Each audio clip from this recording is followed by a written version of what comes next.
thinking now, should I take it or leave it out? It got me thinking now, and now I'm stuck in this loop again. It got me thinking now, should I take it or leave it out? What would happen if I talk to you? Got a feeling that I get a clue. Would you be my Fortnite?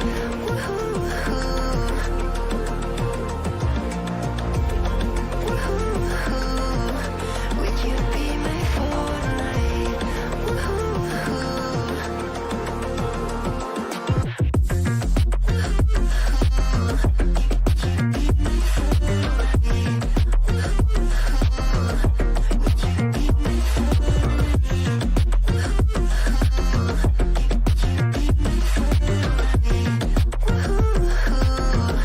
Would you be my Fortnite? It got me thinking now, should I take it or leave it out? It got me thinking now, and now I'm stuck in this loop again. It got me thinking now, should I take it or leave it out? What would happen if I talk to you? Got a feeling that I get a blue. Would you be my Fortnite? What would happen if I talk to you? Would you be my Fortnite? Got a feeling that I get a blue. It got me thinking now, Would you be my Fortnite? what would happen if I talk to you?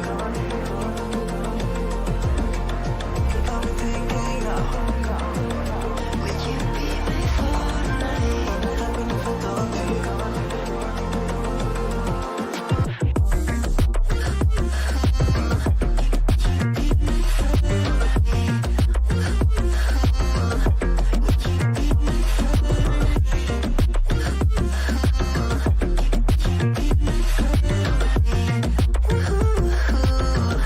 Would you be my Fortnite?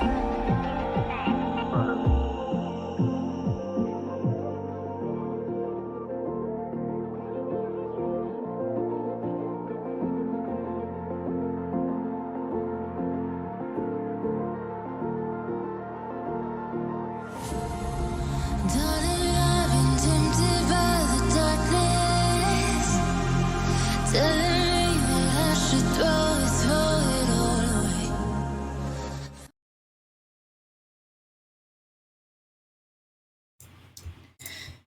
Okay. Where do I start with this?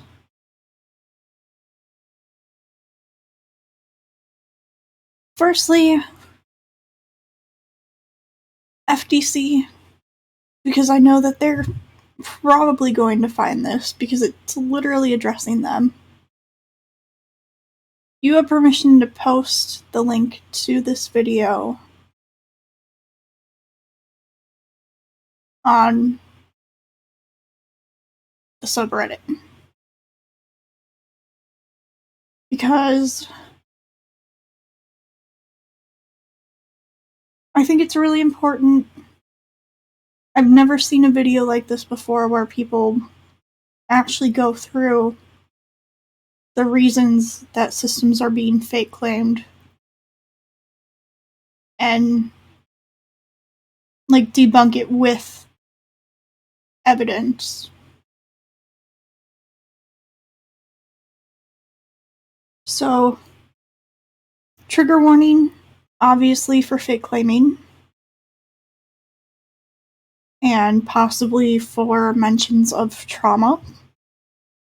I don't know if there's going to be any specific mentions of like specific types of trauma, but yeah, just be careful when watching this if things like that are difficult for you. FDC is a subreddit called fakedisordercringe. And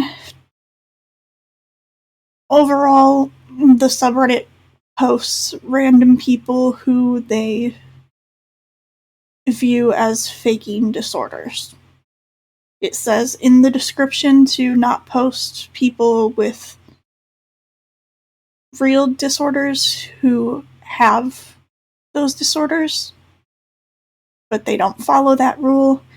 I'm not here to argue about that. And this is specifically going to be about reasons that DID systems are fake claimed. Most of them are on TikTok. I'm not going to go through each individual post because that's going to just end up targeting those individual systems. I know we're probably going to get targeted for this video. I think it's important, and we're using our own personal experience on top of medical articles and things like that. So, yeah. So I spent a couple hours putting this together a few days ago and just going through like different reasons, common reasons that I saw, because when you post in FDC, there is a automated bot that replies to every post and says, reply to this with the reason that this person is faking this disorder. And if people don't do that, then the post gets taken down, which I'm not going to comment on, but at least there's that.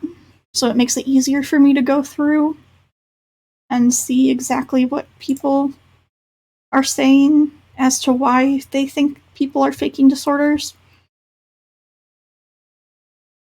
So I'm not going to go into any of the individual systems that are being fake claimed or any of the users on FDC that I see posting, because I don't think that's going to be helpful. I'm just strictly going off of some of the reasons that I saw on FDC for DID specifically. So just to give a bit of an overview, I didn't have like any specific like categories to put these two articles in. But then there is some of the reasons that people think systems on FDC are faking, being they're self-diagnosed, they're switching on camera and can switch on command, they have factives, they have fictives, they have factives of alters from another system, which I couldn't find any research on, but I do have experience with that personally. Not that we have a factive of an alter from another system, but someone has.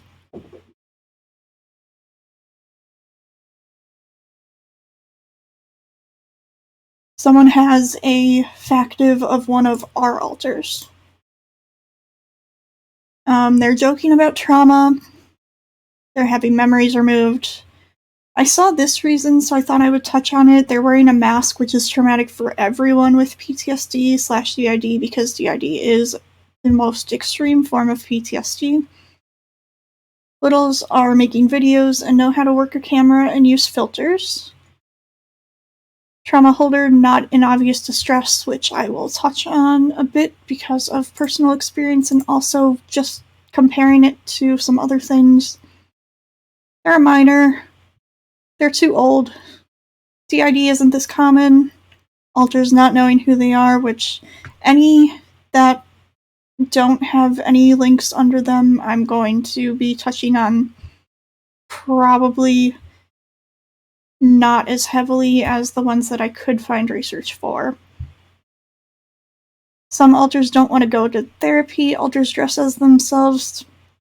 This was a weird reason that I saw, and this was the actual reason that was given, because someone with a worse or more visible disability asked them a question. They play games like Ponytown, Minecraft, Roblox, etc. They use TikTok filters, they fake accents, splitting is painful, non-human alters, new splits without new severe trauma, no amnesia, they didn't have DID before, they're not in constant distress, they post happy content, alters going dormant, fusing, splitting, alters in a system dating, too many alters, I know them in real life, and alters can't communicate with each other. So those are the reasons that I'm going to be going over. Obviously, it doesn't touch every single reason that a system is fake claimed for on FDC. I'm going to do my best to leave my personal opinions about FDC in general out of this and keep it strictly informational to try and just get this information out there. If it gets posted on FDC, all the better. Okay.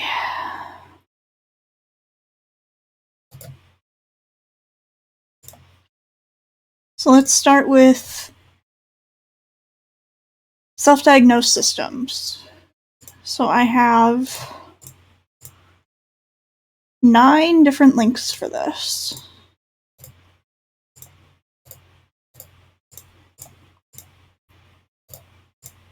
So I'm just going to open all of them.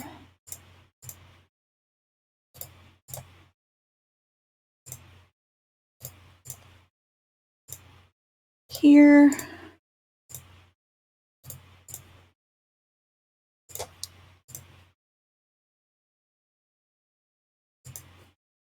Okay.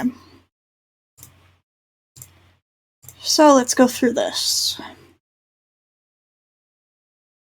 Basically, my research on why people self-diagnose and why it doesn't automatically mean that someone is faking is because of how the healthcare system is.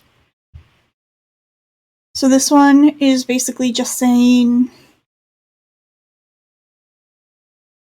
like, common disorders are going to be diagnosed more easily. Hello, I am not a girl, but hello, welcome in. So this one is from mind.org.uk. For common problems such as depression and anxiety, your GP may be able to give you a diagnosis after 1 or 2 appointments. For less common problems, you'll need to be referred to a mental health specialist, such as a psychiatrist, and they may want to see you over a longer period of time before making a diagnosis. So that's what that one is.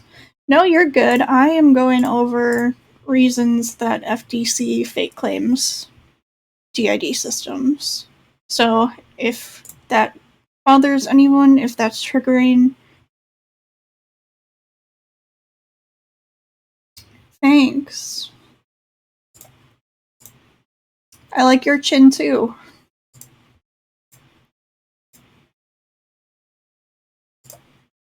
Okay, so this one is from verywellhealth.com. Medical conditions can be difficult to diagnose for a number of reasons. For example, you may have overlapping conditions or rare disease that isn't on your healthcare provider's radar. When your doctor can't diagnose you, it may help to ask questions about additional testing, seek a referral to a specialist, or get a second opinion. I am asexual, and as far as I know, on the aromantic spectrum. Failure to get an accurate diagnosis can delay treatment and potentially worsen your condition. So why can't your doctor diagnose you? Symptoms themselves are difficult to identify. The body system causing the symptoms is not clear. The patient may have more than one medical problem. There are no definitive tests used to identify a condition. The real medical problem may be highly unusual. A rare disease is so rare that few medical professionals know much about it. The patient is not entirely truthful about symptoms, and there may be no name for the symptoms someone is experiencing. So in those cases, doctors can't diagnose you. Okay, let's see. Diagnosis for dissociative disorder specifically, which is from mayoclinic.org, or Mayo Clinic, I don't know how to pronounce it. Diagnosis usually involves assessment of symptoms and ruling out any medical condition that could cause the symptoms. Testing and diagnosis often involves a referral to a mental health professional to determine your diagnosis. Evaluation may include physical exam, psychiatric exam, and diagnostic criteria in the DSM-5. And I'm going to scroll down to dissociative identity disorder specifically, what the symptoms are, and the diagnostic criteria in the DSM-5 is specifically. For dissociative identity disorder, you display or others observe two or more distinct identities or personalities, which may be described in some cultures as possession that is unwanted and involuntary. Each identity has its own pattern of perceiving, relating to, and thinking about yourself in the world. You have recurrent gaps in memory for everyday events, skills, important personal information, and traumatic events that are too extensive to be explained by ordinary forgetfulness. Your symptoms are not a part of broadly accepted cultural or religious practice. Your symptoms are not due to alcohol or other drugs or a medical condition. In children, symptoms are not due to imaginary playmates or other fantasy play. Your symptoms cause you significant stress or problems in your relationships, work, or other important areas of your life.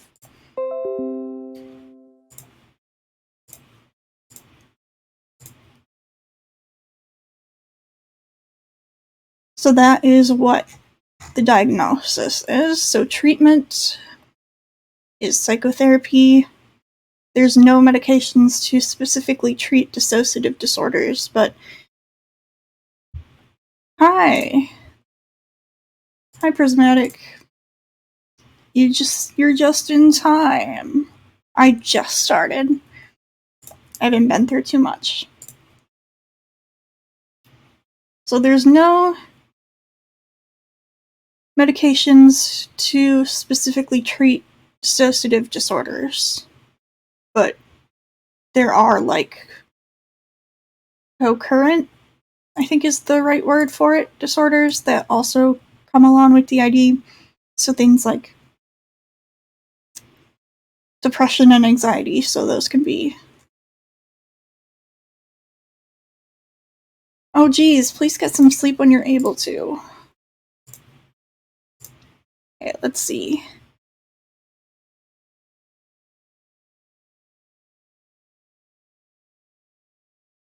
It can be for some people, but for some people with DID, I know it does not help. For us, it helps somewhat. But for people who don't know, like, all of their trauma, or, like, the most important trauma, then other things would be more helpful. So this one is from ncbi.nlm.nih.gov. So that's the National Library of Medicine National Center for Biotechnology Information. And it's an official website of the United States government. That's interesting.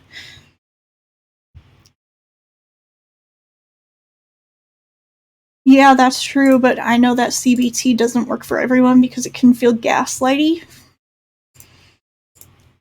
So, dissociative identity disorder, DID, is a rare psychiatric disorder diagnosed in about 1.5% of the global population.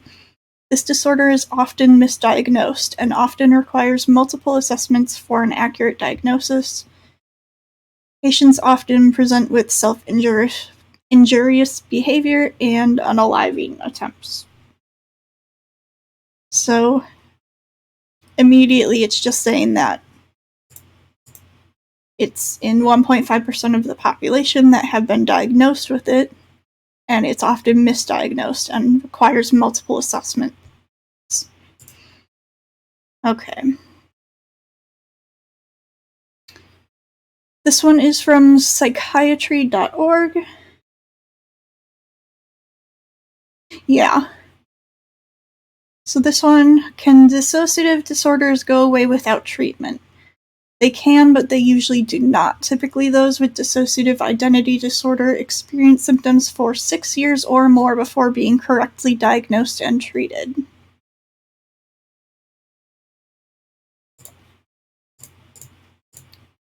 So 6 years, that's a long time before being correctly diagnosed.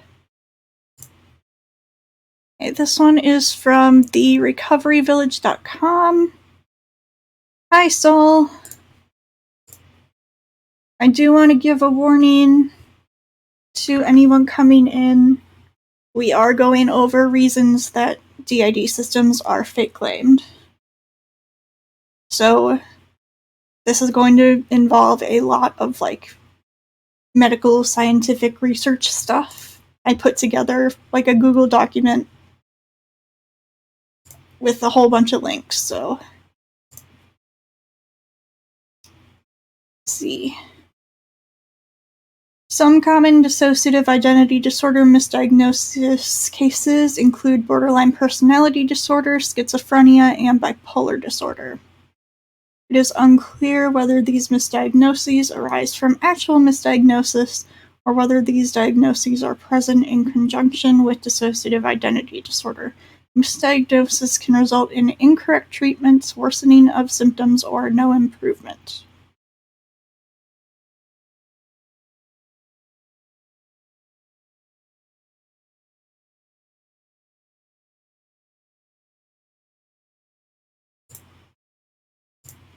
Soul is chill. We love Soul here.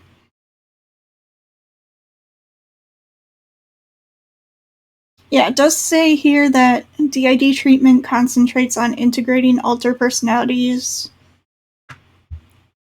This one's a bit out of date because it's saying you should fuse completely, which is not possible for all systems. It's not possible with ours.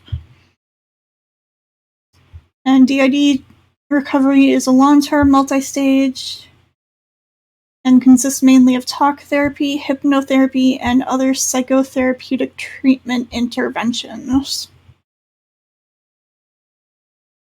Okay. Now we're getting into costs as to why people might self-diagnose. So we already went over how long it can take to first get a diagnosis, all the misdiagnoses. So now we're getting into costs. So how much does a psychiatrist cost without insurance in 2022? So it's a pretty recent article. So without insurance, a person can expect to pay somewhere between $80 to $200 on average per session with the psychiatrist.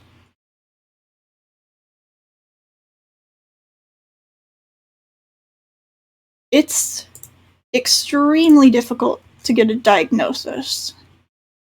And for it to take, that one article, which one was it? This one, from psychiatry.org, it takes typically 6 years or more before getting correctly diagnosed. That's a long time. That is a very long time. So without insurance in 2022, so that was last year, so it's probably not any better now. might even be worse because of costs. Hi, Stockings. Welcome in. The initial evaluation with the psychiatrist without insurance, which includes the diagnosis process, can cost anywhere up to $500. Not everyone has insurance. Not everyone is able to get insurance.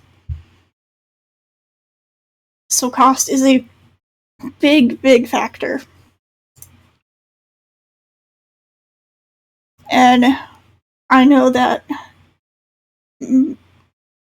most therapists can also diagnose, but therapy also is not cheap. Like for us, we have insurance. It's decent insurance. Yes, exactly. We can't work. We are in the process of trying to get on disability, which is a whole nother mess. Because we've been trying to get on it for almost 3 years now. And it's just a mess. But we have insurance. Our therapy costs $50 per session, and we get 45 minutes with our therapist. That's not cheap. Especially weekly. That is not cheap. So without insurance, it's not going to be any better.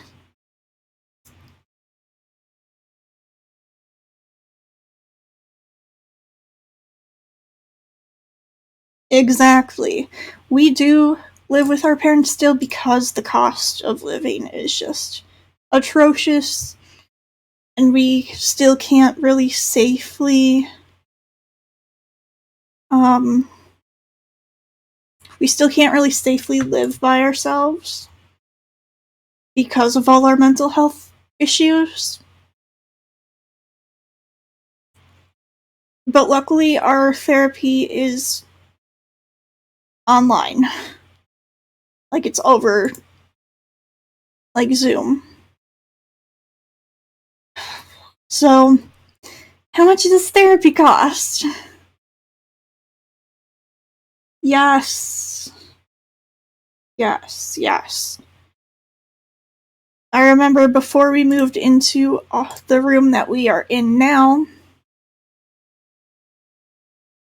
we had our room in the basement, and there are no doors down there. So we just had to have our therapy online, just out in the open. Didn't really feel comfortable saying everything. It's a lot better now that we are in this room, but therapy generally ranges from $65 per hour, I'm assuming US dollars, to $250 or more. In most areas of the country, a person can expect to pay $100 to $200 per session.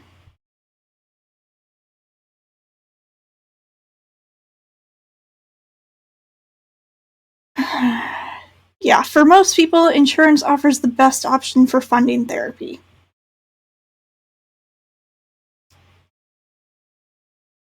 It's not good. It's not good. It's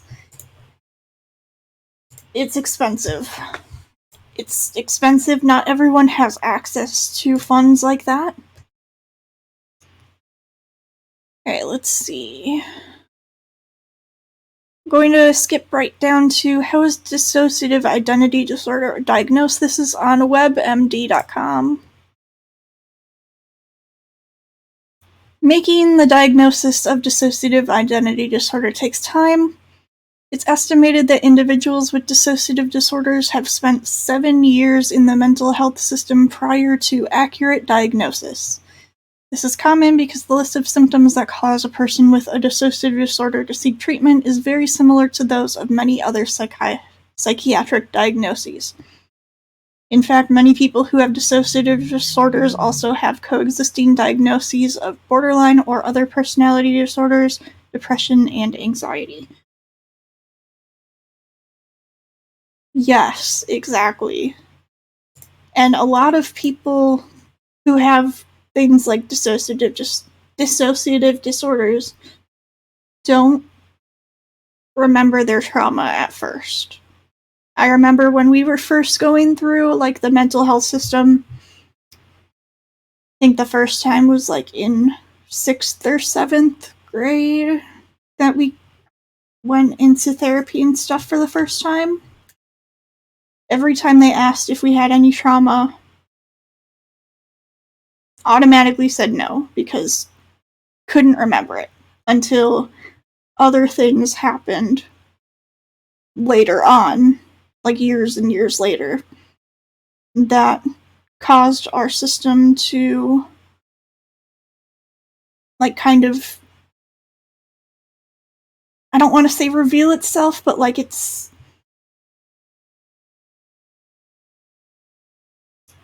I can't find the right word. Hi, Axes.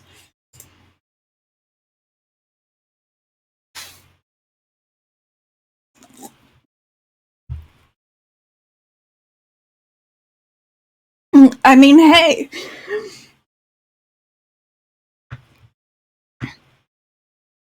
That's true. I can't personally speak on like what schizophrenia all entails, but your ton bar?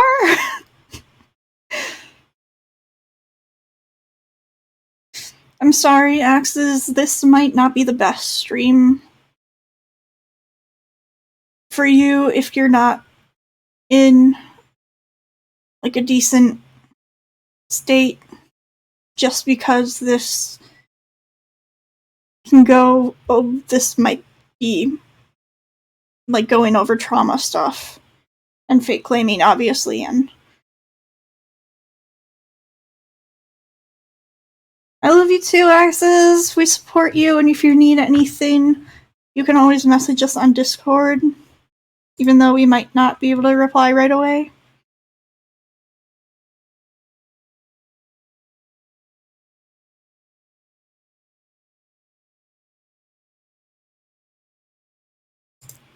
But yeah, so why do some people with DID self-diagnose?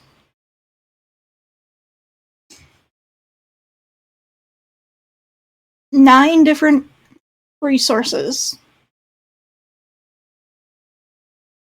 And they went over the amount of time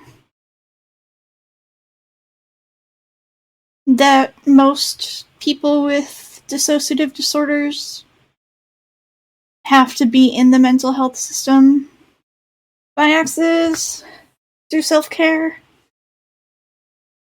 which one article said 6 or more years, and the other one said at least, like, on average 7 years, which I've heard. I don't know how long we've been in the system. That would have been, what was that, like 12? So 11 years, question mark?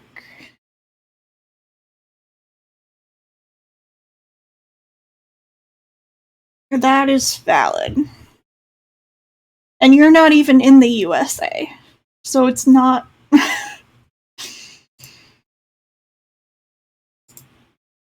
like, I'm gonna be honest, we got very, very lucky with our diagnosis. We have a professional diagnosis of DID. And we have for 2 years now. We got very lucky because the therapist that we found who diagnosed us is a trauma specialist and has worked with other people with DID. So we got very, very lucky.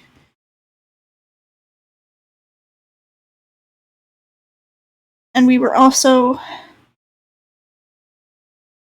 we've been misdiagnosed with borderline personality disorder and bipolar disorder, which trauma specialists that we've been with have stated no, you don't show signs of those. Like, they do not add up. That's so weird. Like, yes, the DID and BPD are often very common diagnoses to have together, but that doesn't mean that all systems have BPD. And as I think a couple of the articles, at least one of them stated that BPD and bipolar were like two of the most common misdiagnoses.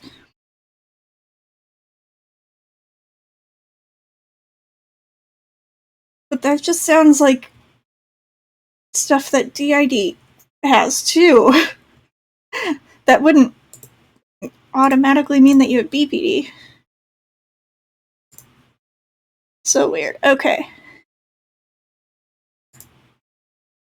Yeah.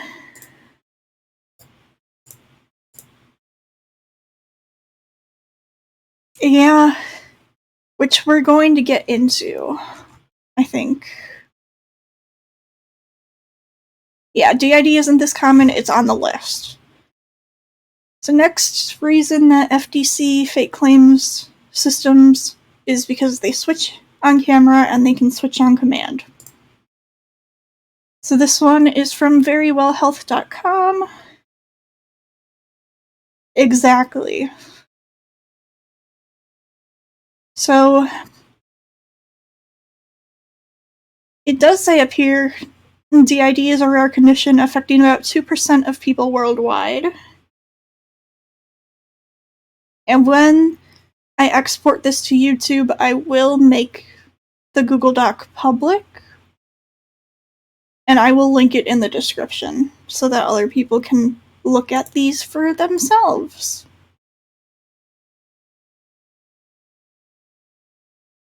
That is completely valid. So what is switching? People with DID have at least 2 distinctly different identities, but some believe as many as 100 can emerge, which we are going to touch on later. Because that's another reason that FDC fake claim systems for having quote-unquote too many alters. Switching is the process of shifting from one identity state to another. This can occur slowly with obvious signs or very fast. No, don't worry, I've got it.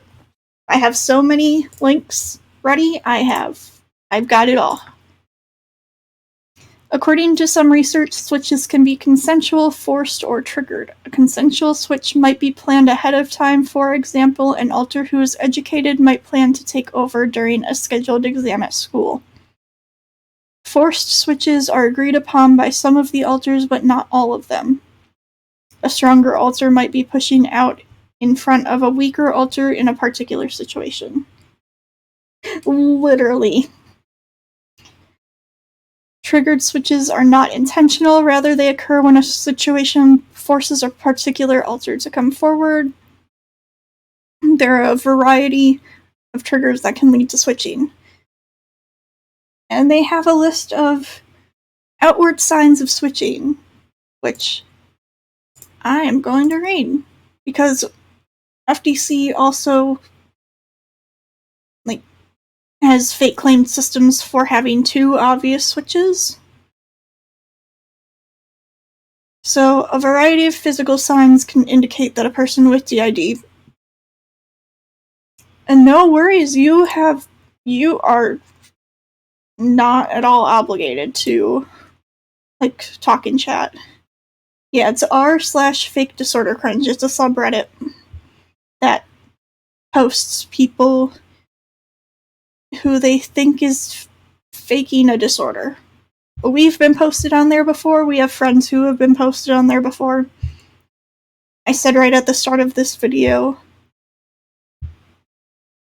Yeah, I've said at the start of this video I gave explicit permission for this video to be posted on the subreddit. if they find this video and they want to post it, they have my permission to do so. Because this is important, it's going over actual research, and I've never seen a video going over things like this before. So, signs of switching: muscle twitching, confusion, slow, heavy blinking, memory loss, headache, clearing the throat, change in the pitch of their voice, change in vocabulary, different temperament, different functional abilities or skills, lack of eye contact, change in handwriting, appearing spaced out, adjusting clothing, or change in posture. Obviously, that's not all of them, but those are some. So, causes of triggered switching: stress, memories and strong emotions, senses. Drinking alcohol and using drugs can be a trigger for switching. Changing of the seasons or special events such as holidays or birthdays can also be a trigger.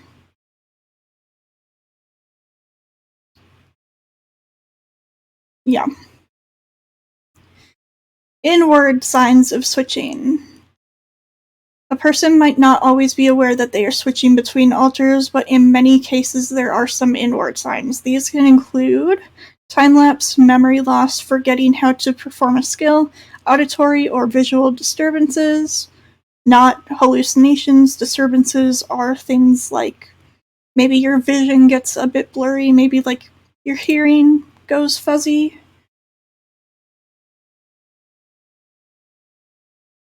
That's so valid. Having an out-of-body experience, being in a trance-like state, being out of touch with reality, and flashbacks. So, people with DID can be very aware that they are switching, and people can notice switching. Valid. Okay, switching and passive influence. This is from did-research.org, which I have used a couple different articles from this website on this list. So let's see. Switching refers to one alter taking control of the body, being given control by another alter, or gaining prominence over another alter. Yes. Although perhaps the most well-known feature of DID, switching occurs less often than passive influence or other internal manifestations of dissociated parts. I am not used to talking so much. I apologize.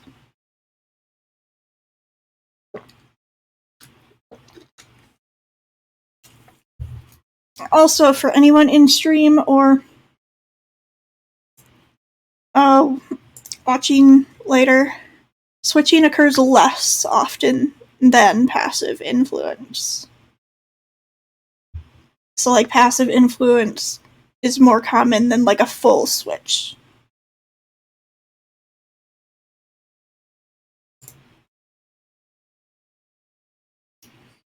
Additionally, switching can be more varied than many may be aware.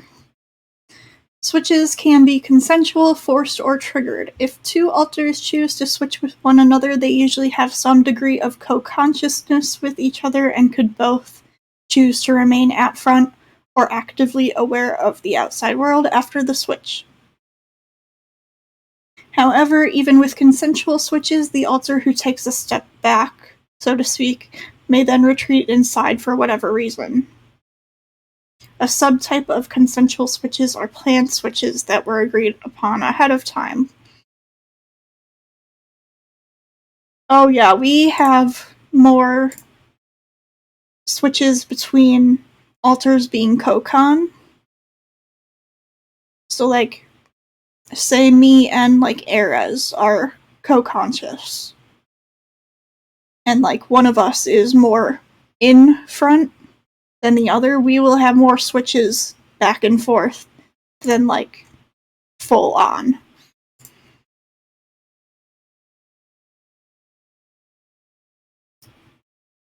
For example, the host may ask a more academic alter to help them to take a standardized test on a certain date.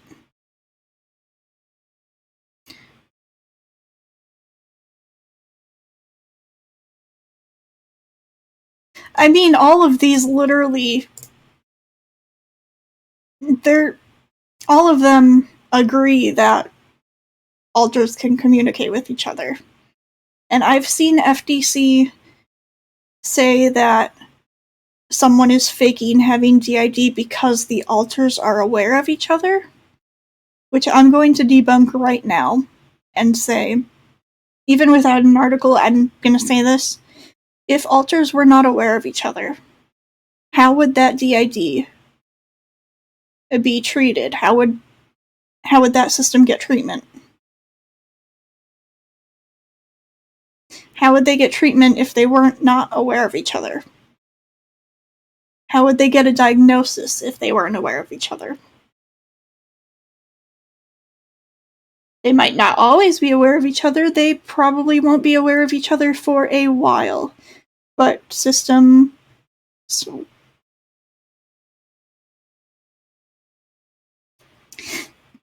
That is so weird, because then wouldn't that automatically mean that then that alter is aware of other alters? If someone is pointing that out, then that alter will become aware. Unless that memory is taken, which is also on the list.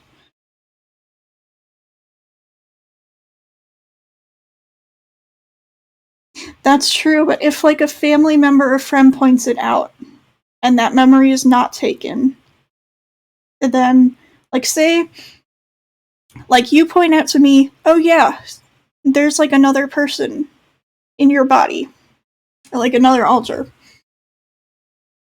and I keep that memory, I'm going to know, hey, there's another alter here. That makes me automatically aware of another alter. No. Okay. I'm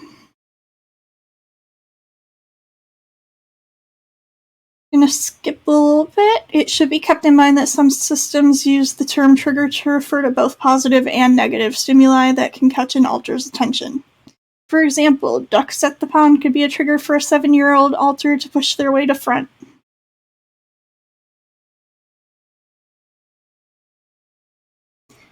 How dare you? How dare you? Switches can be slow, quick, or uncontrollably rapid. Slow switches are usually consensual switches in which two or more alters are co-conscious to varying degrees and slowly blending and retreating to allow one alter to gain prominence. Slow switches can also indicate that the system is heavily dissociated and depersonalized, and that alters are struggling to connect with the mind and body. In contrast, quick switches can be consensual, planned, forced, or triggered. Triggered switches are especially likely to be quick, but too many triggers or too much overall stress can also lead to rapid cycling. Rapid cycling, aka rapid switching, sometimes called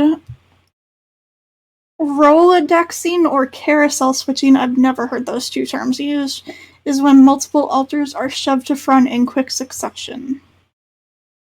This can involve several alters fronting over the course of an hour or even within a few minutes.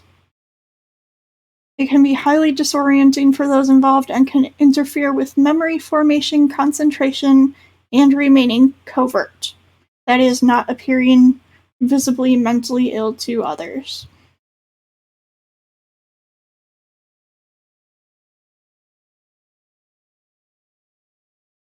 Yeah, I think that about covers that. And as for catching switches on camera, both of these articles like list signs and indicators of switches. And if a system has gone through therapy and has been communicating like with each other, then it's more obvious when a switch is going to occur, because you're more aware of your personal signs of dissociating and passively switching. So you can easily set up a camera or just put up your phone, hit the record button, bam. It doesn't take that much effort to pull up the camera app in your phone and hit record. It just doesn't. So factives and fictives I couldn't find a lot for.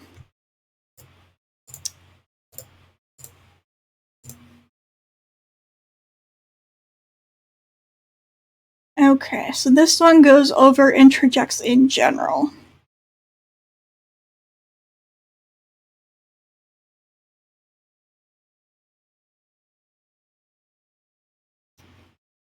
Introjects are alters who were split off to represent outside people, most typically an abuser, but not limited to that by any means. By the way, this is from discussingdissociation.com. And thus create the appearance of being introjected within your system from an outside person. They are splits from your own mind, and they are there to help you remember / contain specific detailed information related to whoever it is that they are being within your system.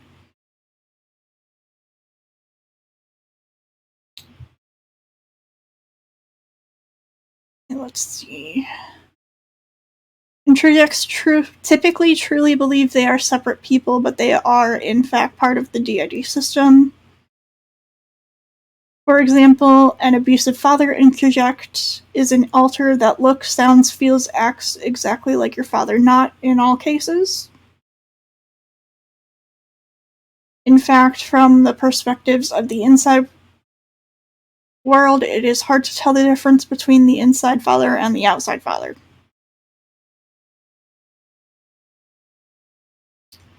Many controlling abusers and organized perpetrators will create these introjects of themselves on purpose as a way to maintain control and dominance over the survivor victim, even while the survivor is away from the perpetrator. It is a way to have the survivor experience the presence of the offender anytime the perpetrator wants that to happen. And then it just mentions that introjects are not the same as programming. Some introjects can be more helpful and positive than others. When the idea that an introject being an internalized version of an exterior person, the sky is the limit to who a child may have internalized as a helper introject.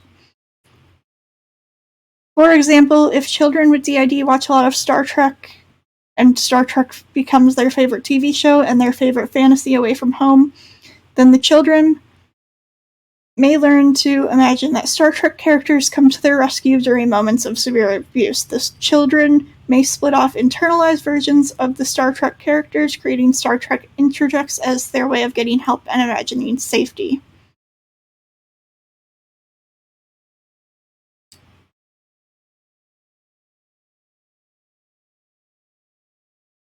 So it doesn't specifically say things just about factives. It touched on fictives too, which is the next one.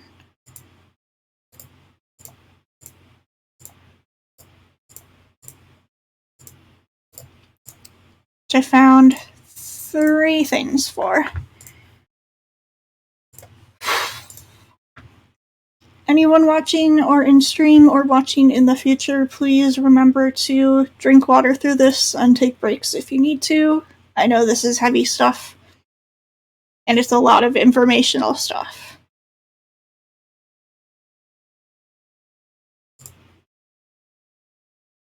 Okay.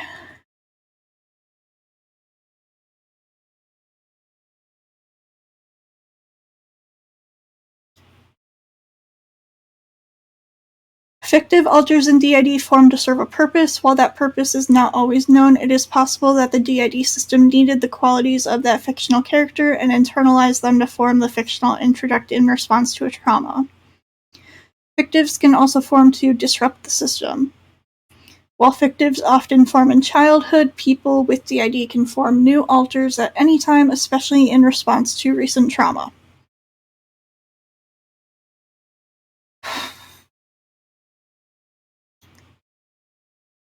The reality is that there are no concrete characteristics that all fictives possess. Dissociative identity disorder in itself consists of such a varying experiences, and DID alters are no different. I forgot to say the source of this one. This one is from healthyplace.com.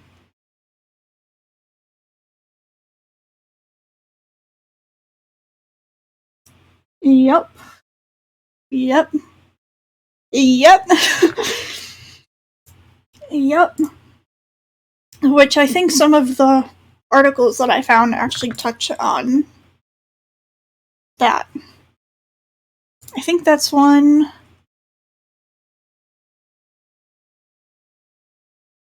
me see. New splits without severe trauma, yeah. So that one is something that I'm going to be touching on. Exactly. And even for some systems, if they split really easily, it might just be any stressor of any level could cause them to split, because that's how they've been taught to cope. Yep. Like, we split very easily.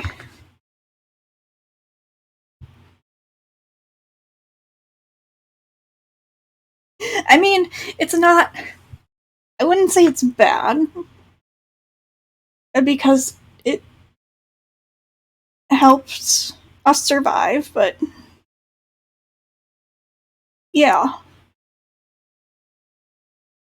Like, especially if your stress tolerance is lower, like, that's going to cause you to split more frequently to lower stress situations. Yeah, but it's what the brain learned, and we have to deal with it. I would love another coping mechanism besides splitting, but yeah. Fictives can have positive qualities, but they can also have negative qualities and engage in harmful or risky behaviors. Some fictional interacts can be abusive and form as a way to continue traumatizing the system. There is another assumption that fictives are based entirely off of the fictional character. The reality is that fictives can have their own qualities and personalities apart from those of the fictional character. Some fictive alters can be predominantly similar to the character, while others take on just a few of the characteristics. They don't have to think, act, look, or feel in the exact same ways that the fictional character does. This doesn't make them any less valid. Yeah, that is a very good point. Fictional introjects aren't chosen purposefully. Just like other dissociative identity disorder alters, fictional introjects develop subconsciously for a reason. Fictives are not made up, they are not a part of a game. Fictives are real, they can hold memories and can experience trauma just as any other alter can. It is important to validate that fictional introjects or fictives are a real part of DID systems. People are quick to judge fictives as real or fake, yet this judgment doesn't exist for other types of alters.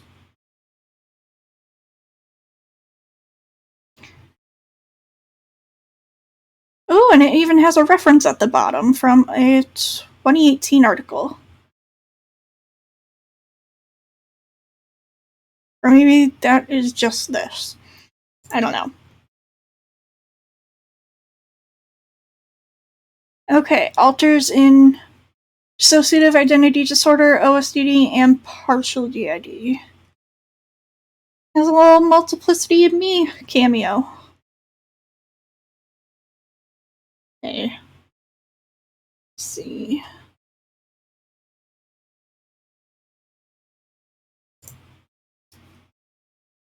I'm gonna skip right down to here.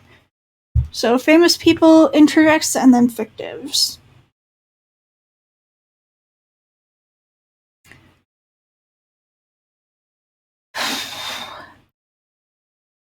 Let's see.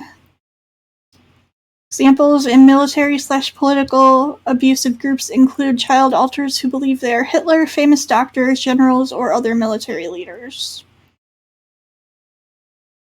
There may be several alters who each believe they are the actual person they are based on and are unaware of one another. For example, several Hitler alters in the same person. So that verifies people having multiple alters based off of the same thing.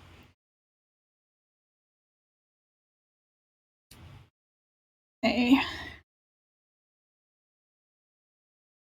A person who has an alter claiming they are a famous person may be misdiagnosed as having schizophrenia or a psychotic disorder, because claiming to be a famous person is common in psychotic disorders with delusions. Psychotherapist Alison Miller gives the highly unusual example of a person who developed alters that were copies of Axl Rose and the rest of Guns N' Roses band, and was misdiagnosed with schizophrenia as a result. Note, delusions can also exist in people with DID or OCD if they have a psychotic disorder or schizophrenia as well. And then fictives. Some people with DID refer to alters based on fictional characters as fictives, although this term was not used in literature on DID until 2021. Before then, fictives were described in many case studies and books but had not been given a collective term. People with maladaptive daydreaming often have groups of inner characters based on fictional sources, but these are different to alters in DID because they cannot physically take control or interact with each other outside people and are not split off parts of the person's own personality, although there are other differences as well. The characters that alter personalities are based on may come from sources like nursery rhymes, fairy tales, children's stories or books, music, games, movies, and other sources. One good description of therapy with several alters based on fictional characters comes from a case of DID in Turkey published in 1997. A woman aged 45 with a severe abuse history was found to have DID, and 2 of her alters were based on the classic story Snow White. Okay, let's see.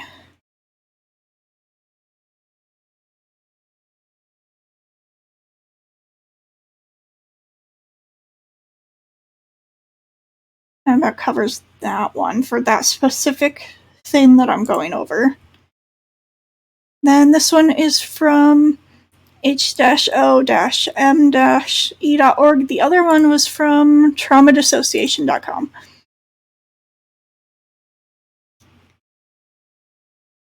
Let's see. A fictive is a system member who is based on a fictional character or person. They may have memories that correspond to their source's canon, but they may also have unique experiences and abilities that are not based on their source material. Fictives can look like their source character, but they can also look different depending on how they identify themselves within the system. Okay. It's important to note that not all systems with DID have fictives, and having fictives does not necessarily mean that a person is a fan of the source material. Fictives are just one type of alter that can exist in a DID system, and they are not a reflection of a person's interests or hobbies. Fictives can have both positive and negative effects on a system. On one hand, they can provide a sense of comfort and familiarity to the system, especially if the source material is something that the system member has enjoyed in the past. Fictives can also bring unique talents and abilities to the system that may not have existed otherwise. On the other hand, fictives can also cause distress if they are not well integrated into the system. They may struggle with identity confusion, and they may have difficulty separating themselves from their source character. Fictives may also experience stigma and discrimination from others who do not understand their origins. Basically, fictives are valid alters, and just because the system has fictives doesn't mean that they're faking.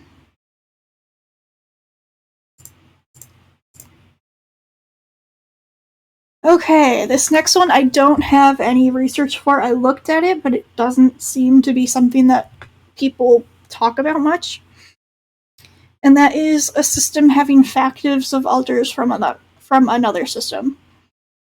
We have personal experience with this one, so I'm going to speak on our personal experience with it. A system that we know, that we used to talk to, has a factive of one of our alters, specifically a factive of Val, who is a sexual protector and protector in our system. They didn't choose to have that factive in their system. It's just something that happened because their brain, like, saw that alter and was like, oh, that would help us in some way. And it was also during a pretty stressful time, so I'm not surprised. But it's not. I don't know how common it is, but that did happen.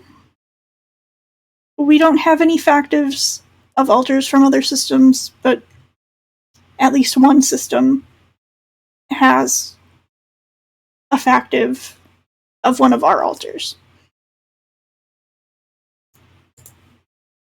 Doesn't mean that they're faking, it just means that's what happened. Everyone take a water break.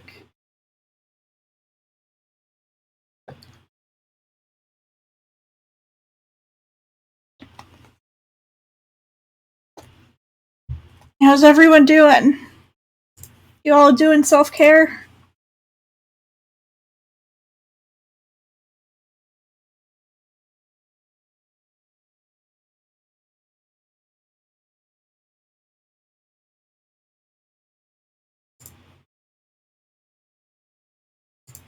And that is completely fine. I just want everyone to be okay, because I know that this is, like, heavy stuff.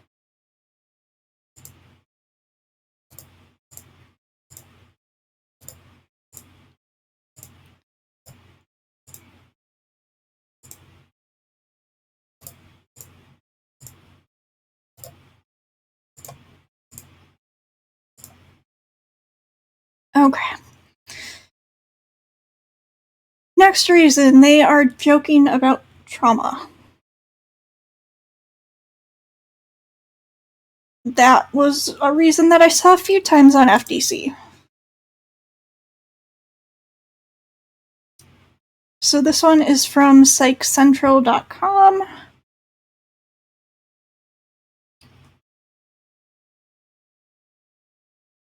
Why do we use humor as a coping mechanism? When a situation feels stressful enough to trigger coping behaviors, humor is used by some to dampen the negative effects of the stress. Stressful feelings can often translate to fear or anxiety. A 2020 review, which referenced psychologist Sigmund Freud's perspective on humor, suggests that humor can be a way of warding off these feelings.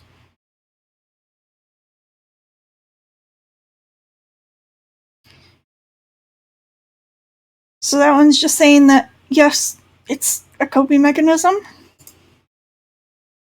This one is from NAMI.org, the National Alliance on Mental Illness.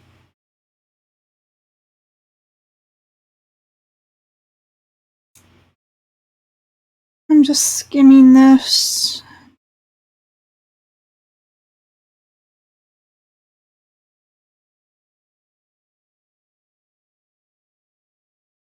Finding some humor in a situation allows you to step back and see things more clearly.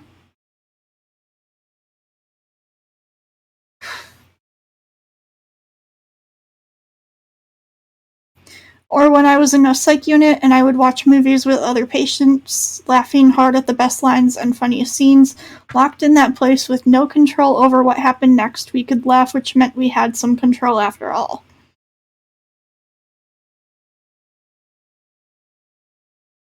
I cannot write about using humor in recovery without a caution.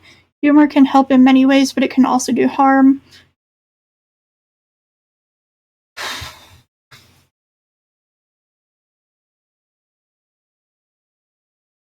I've laughed at myself with contempt and fierce anger, which can be emotionally self-harming. This one is from the National Library of Medicine again.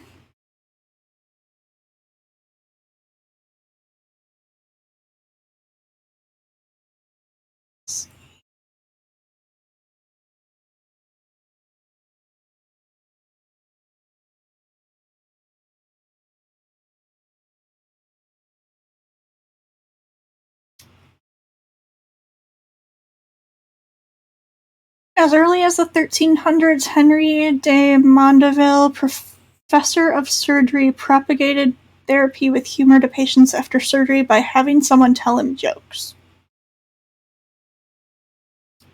While there are several anecdotal reports claiming humor to be therapeutic, there are no double-blind controlled trials. Let's see.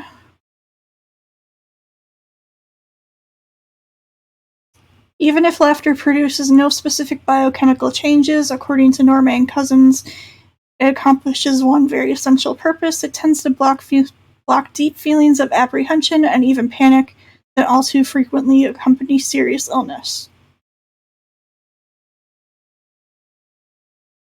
It helps free the body of the constricting effects of the negative emotions that in turn may impair the healing system.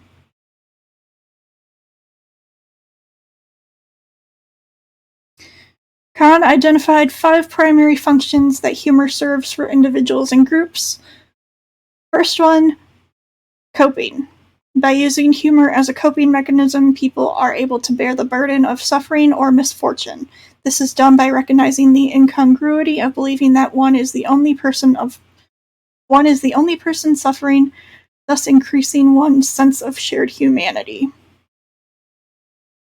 So it's automatically like the first one on the list is coping. This one is from cxomedia.id.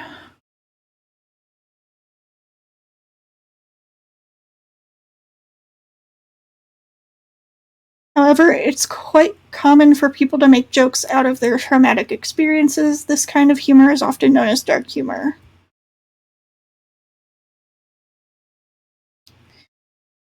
New studies from the Stanford Psychophysiology Laboratory demonstrated that, in the face of a stressful situation, comedy is a more effective coping strategy than solemnity.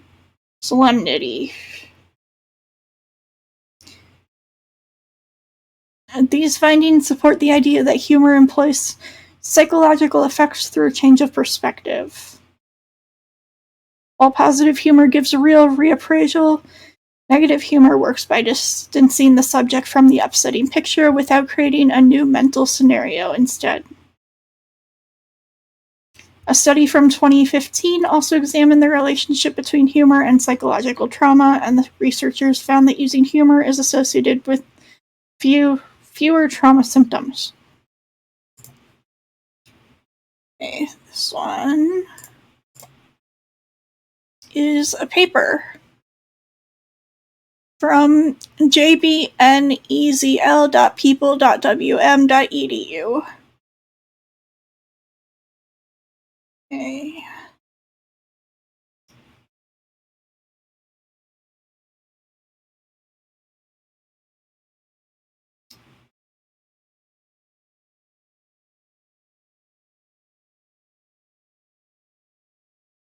Consistent with such recommendations, research on the relationships between laughter and coping with stress has found that people can and do use humor to cope with stress and adversity.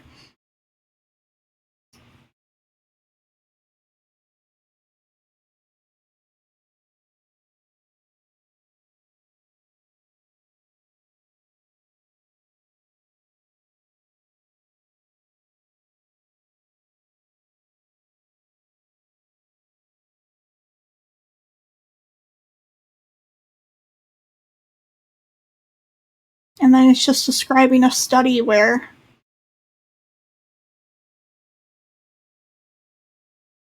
people used humor as a coping mechanism.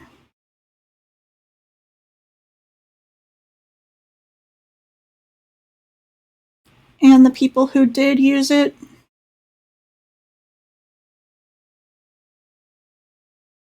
ended up feeling better than the people who didn't.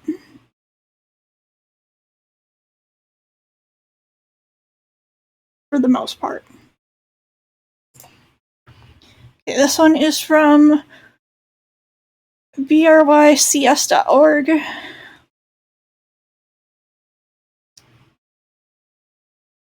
see. We know that horror and trauma can have an intense impact on the body. The impact in the body is anxiety. Anxiety is not a feeling. Anxiety is tension, and it releases stress toxins. Anxiety can complicate lives in various forms and impacts our clients, colleagues, and ourselves. Unmanaged anxiety can have a significant negative impact on health, both in the short and long term.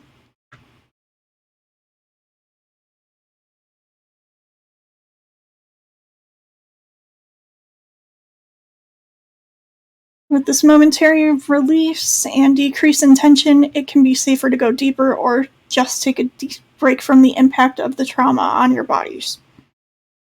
Furthermore, laughter releases endorphins, the body's natural pain reliever.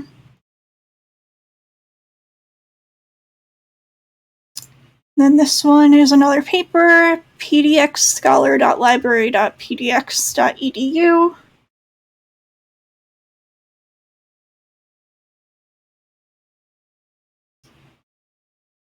The use of dark or black humor by professionals in trauma and crisis-centered occupations is common, with fields such as healthcare, crime, emergency response, and social work reporting frequent use of dark humor on the job.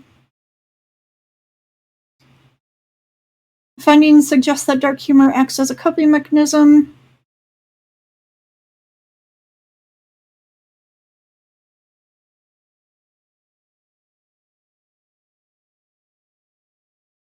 I'm not going through all 47 pages, but I will be linking the Google document in the VOD on YouTube, which I think it's linked on our Twitch page. So joking about trauma is common in trauma survivors. Who knew? Okay, this one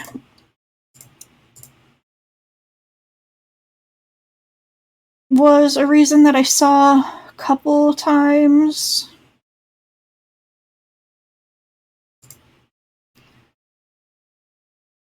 And it's that alters are having memories removed. So this is about the gatekeeper altar. Gatekeepers control access to specific memories or protected altars and can, in some cases, prevent unwanted switching. These altars aid in preventing traumatic memories from escaping from the altars who control them, thus throwing up amnesic walls to protect the whole system.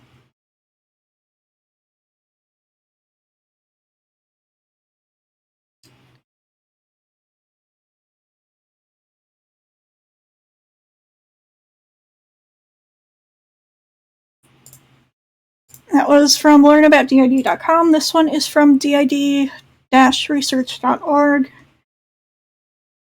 I'm just going to scroll down to...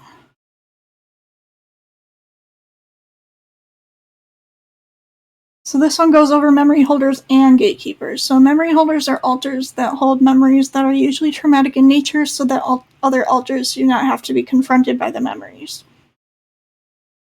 In some cases, memory holders might hold memories of childhood innocence or being loved by the system's otherwise abuseful or neglectful family. In these latter cases, the memory holder might serve to preserve these memories untainted by the memories of trauma or to avoid confronting the system with the pain of what the abuse has cost them. Memory holders are highly associated with abuse takers, altars that experience trauma so that other altars do not have to. Gatekeeper is an altar that controls switching or access to front, access to an internal world or certain areas within it, or access to certain altars or memories.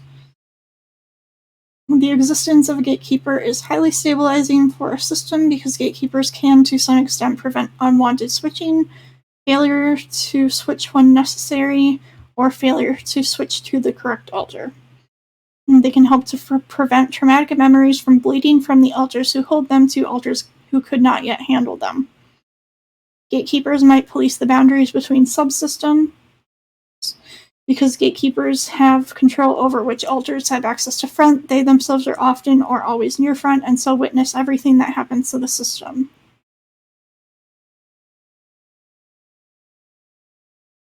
So, gatekeepers have access to memories and can move them around.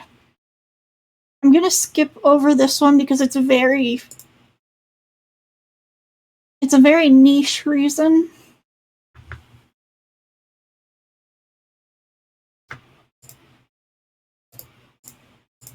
But I will go over this one, which is littles are making videos and know how to work a camera and use filters. Because I found stuff on this one.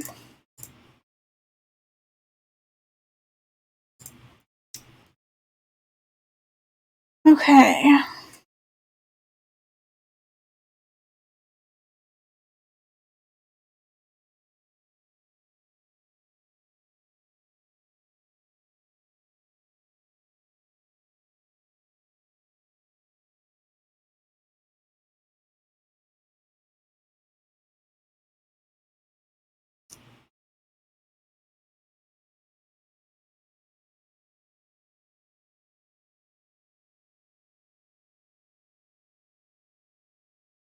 All children should be free to express themselves. For younger alters who may have experienced trauma, self-expression can be difficult. Encourage creativity like coloring, drawing, molding with clay, or building with blocks. Some younger parts may even prefer to write.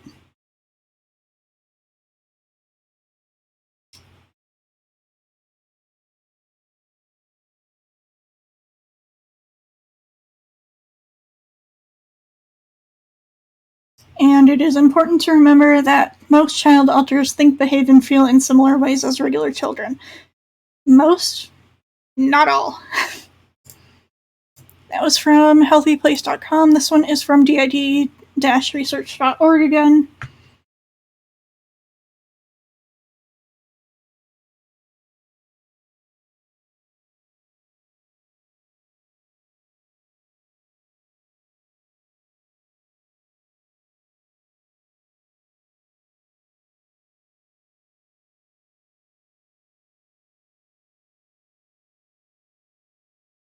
Child alters might be shocked or disturbed by the adult body's height, weight, or maturity, and they may find normal adult activities and responsibilities to be confusing or frightening. Conversely, in systems with few older parts but many younger parts, child alters may take on a great deal of responsibility and be capable of driving, doing taxes, or even helping the adult host to accept their traumatic past. The age of these young alters may or may not match their maturity or level of skill, and it may be that some child alters have skills and wisdom of those far beyond their years, while still having the same childlike wants, needs, perceptions, and general enjoyments of children closer to their perceived age.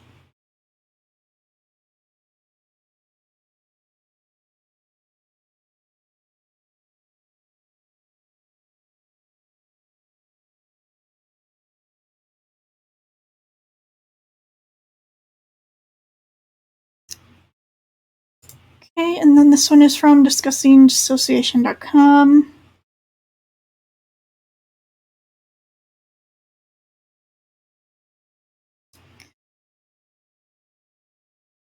For example, if you split off a 5-year-old child part when you and the body were a literal age 5 and you are now age 35, that child part has been around for 30 years. Even though that little one might not have aged during that time, they may very well have seen or participated in many of your life's events over the past 30 years. Child age parts do not have to be split off when the body was young, but many of them were.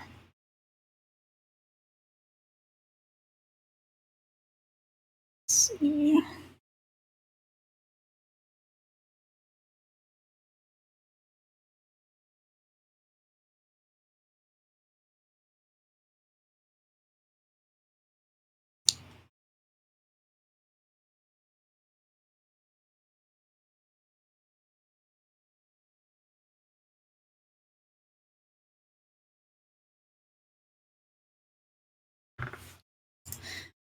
So basically, just because a child alter is the age of a child doesn't mean that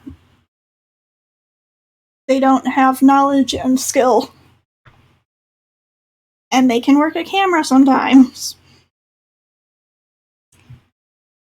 Okay, trauma holder not in obvious distress. Are people with PTSD always in distress? Are people with trauma always in distress?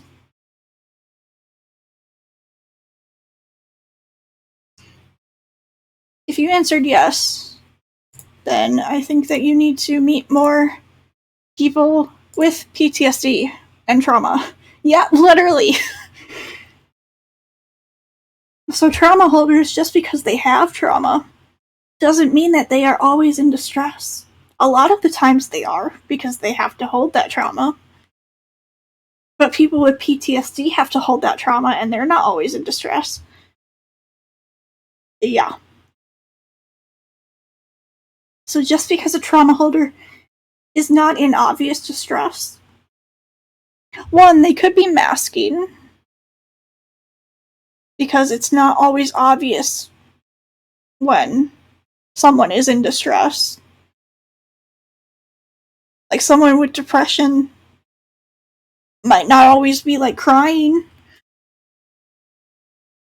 Doesn't mean that they're not in distress.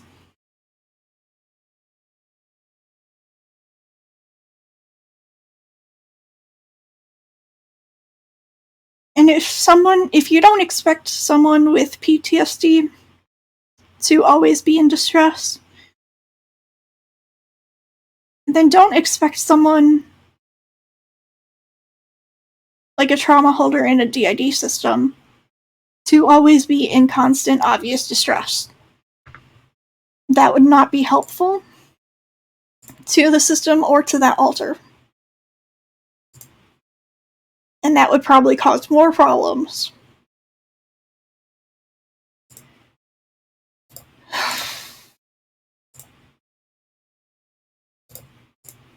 Okay, next one is, well, they can't be a system because they're a minor.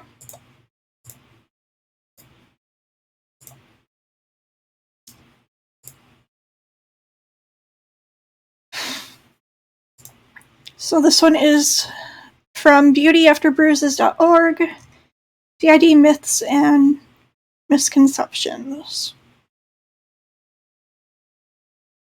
So this one even touches on the rarity of DID.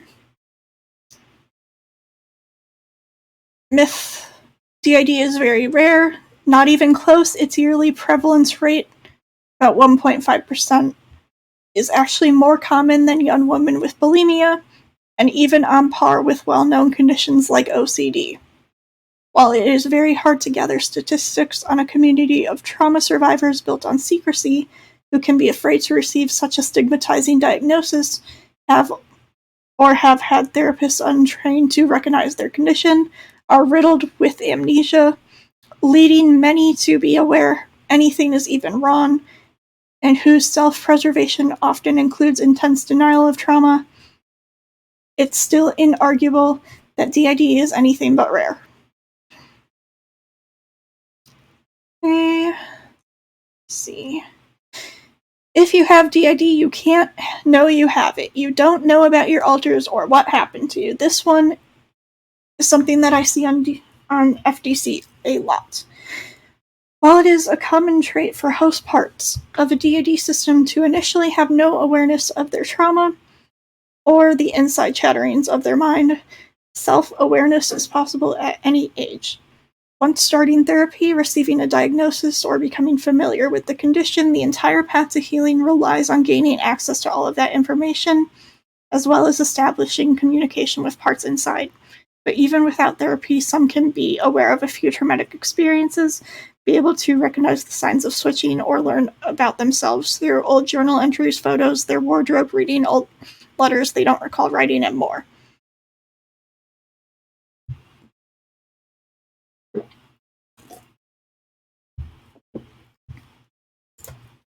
My voice box is not liking this.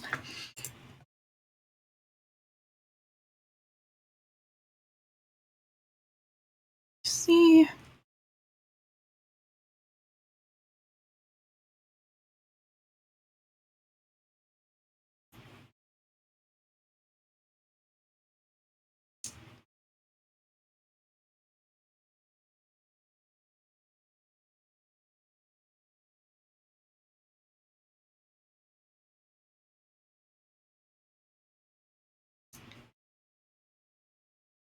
Myth. People with DID only have a few alters. Some can only have a couple or a few, but it's more common to be around the teens. It's also extremely common to only be aware of a few for some time, and then discover many, many more as therapy progresses, and it is safe for them to be known by the others.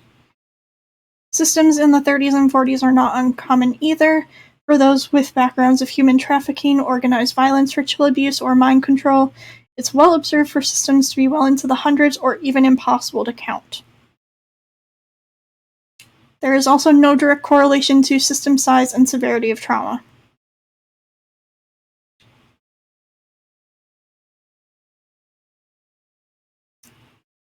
This one actually goes into... Did I? No, I didn't link that one. I don't know why I linked this one here when I could have linked it at the top, but it goes over a couple other reasons. Myth. Inhuman alters are impossible. Not impossible at all, and instead very common. For many children, being a human is scary. It gets them hurt. Being invisible or incapable of feeling, becoming a terrifying entity, a loving creature, or even a shapeshifter can feel infinitely safer and more protective of the whole than fragile humanity. Note, alters do not come about by conscious choice or planning. They happen within a child's mind, although their understanding of the universe through their understanding of the universe at the time unconsciously and by way of a heavily dissociated surreality. Anything that seems even moderately safer than their current state is fair game inside their survival escapism. Just as human alters can be deaf-blind or have no voice to speak, even within an able-bodied system, inhuman alters who are unable to do similar tasks are just as real, valid, and important as the humans. They are protective and significant, not weird or unbelievable.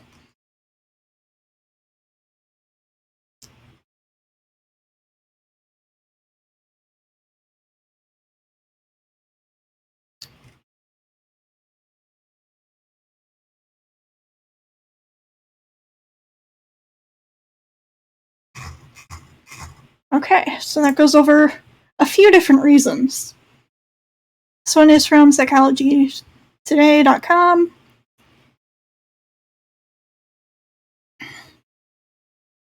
Most of us are familiar with DID in adults as depicted in film or TV. However, DID can also be seen in children since the disorder usually starts early due to severe neglect, abuse, or trauma that occurred in childhood. And even a psychiatrist supports that view.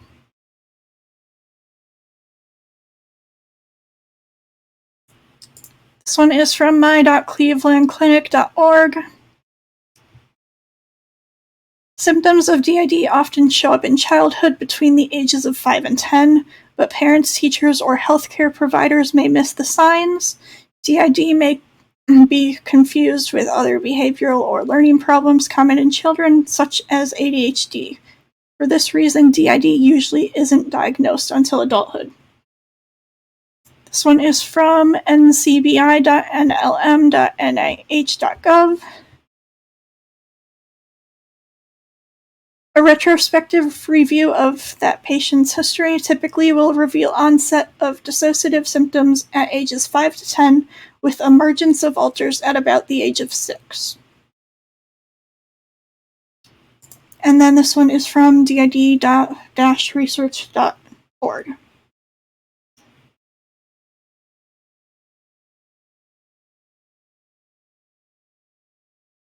Dissociative identity disorder is the result of repeated or long-term childhood trauma. It cannot form after 6 to 9 years of age. Therefore, there must be children who can be diagnosed with DID. Because children are diagnosed with DID more rarely than adults are, some assume that DID is not valid or that it does not truly form as a response to childhood trauma. What this position fails to take into account is that although DID must form while an individual is still a child, it can fully manifest or become apparent at any age. Even many adults with DID are not often immediately diagnosable to such, and clinicians who have no training regarding dissociation might never realize it if one or more of their patients have DID. DID in adults is often at first mistaken for a variety of other conditions, and DID is even harder to recognize in children. In children, the presentation of DID is often more covert and less complete than it is in adults.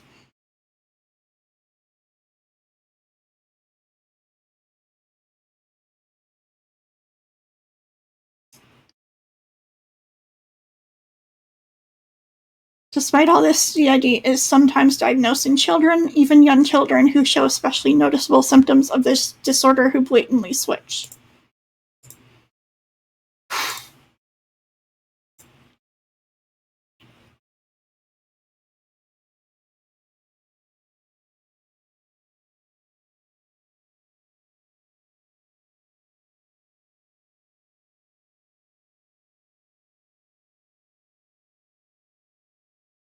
So yes, minors can be diagnosed with DID, and DID is a childhood trauma disorder. System awareness can come at any age, according to all of those. I don't even understand that, oh, well, they're too old. I mostly see it on FDC as it framed as, this system is too old to be faking DID. Like, they're a whole adult and they're faking DID. But they don't give any other reason?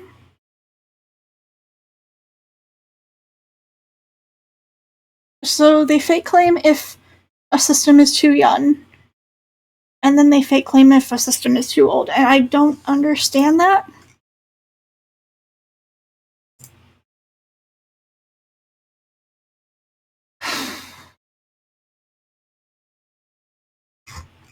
Okay, I need like a 5-10 minute break to rest my voice and to just get up and stretch. But I will be back in like 5 to 10 minutes because I am doing all of this in one stream. I'm not splitting it up. So everyone go get water, stretch, take a break, and we'll be back.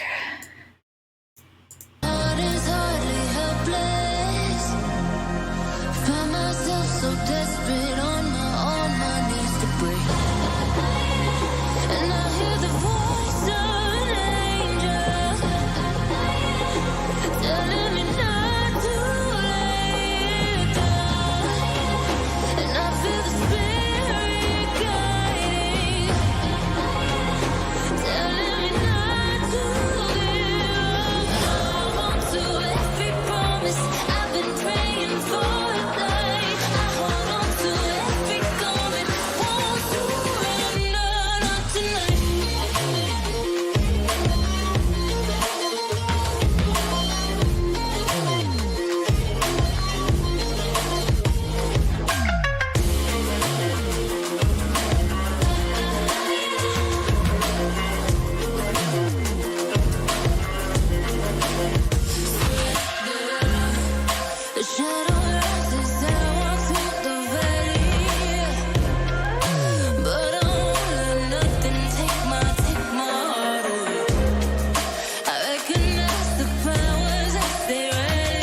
Stop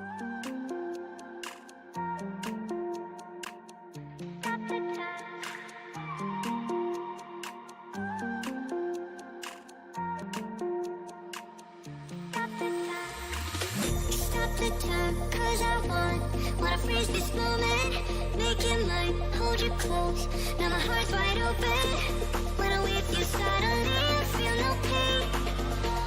Yeah, you make it go away. Yeah, you make it.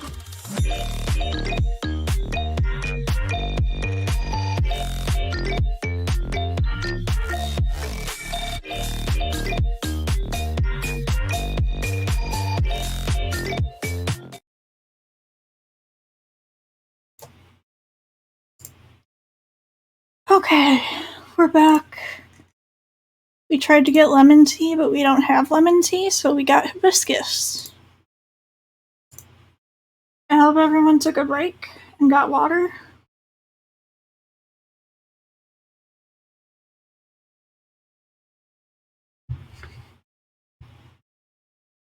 Let me pull up the chat.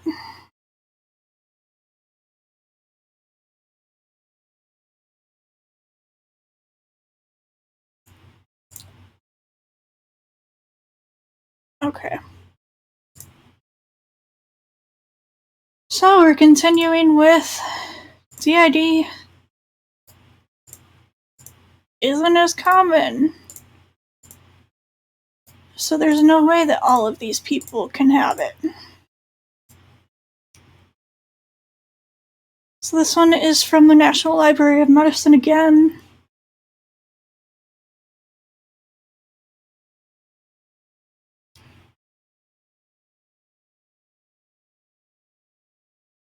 DID is a complex post-traumatic developmental disorder for which we now, after 4 decades of research, have an authoritative research base, but a number of misconceptions and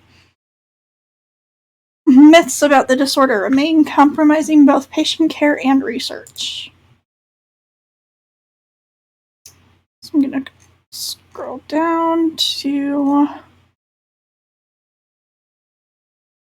the myth that DID is rare, because that's the one that is okay. Many authors, including those of psychology textbooks, argue that DID is rare. The prevalence rates found in psychiatric inpatients, psychiatric outpatients, the general population, and a specialized inpatient unit for substance dependence suggest otherwise. DID is found in approximately 1.1% to 1.5% of representative community samples. Specifically, in a representative sample of 658 individuals from New York State, 1.5% met criteria for DID when assessed with SCID-D questions. Similarly, a large study of community women in Turkey found 1.1% of the women had DID. Studies using rigorous methodology, including consecutive clinical admissions and structured clinical interviews, find DID in 0.4% to 6% of clinical samples. Studies assessing groups with particularly high exposure to trauma or cultural oppression show the highest rates. For example, 6% of consecutive admissions in a highly traumatized U.S. inner-city sample were diagnosed with DID using the DDIS. So basically, it's not rare. Okay, this one's from healthline.com. DID is a dissociative disorder that affects about 1.5% of the global population, according to research from 2022. It's estimated that 1% to 5% of people around the world experience a dissociative disorder, which includes things like OSDD, dissociative amnesia, and depersonalization disorder.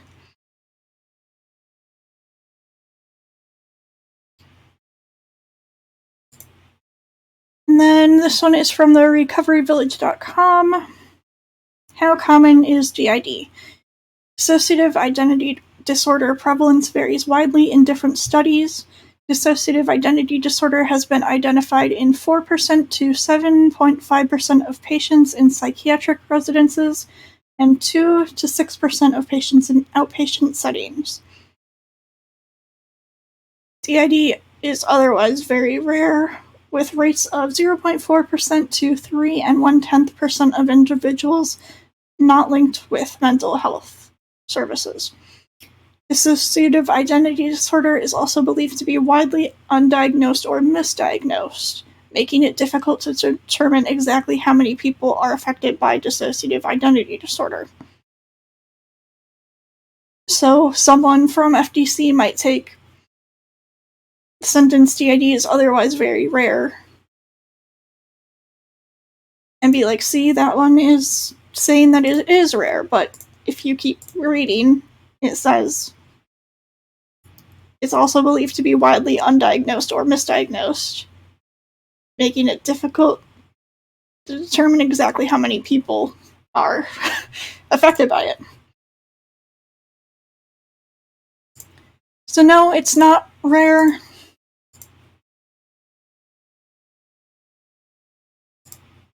I see people getting fake claimed because alters don't always know who they are. Dissociative identity disorder is a dissociative disorder with dissociation, which can include things like depersonalization and derealization, which makes it very hard to actually connect with yourself and the world around you.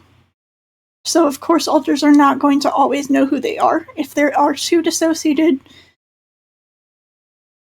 to even realize that the body that they are in is the one that they belong to.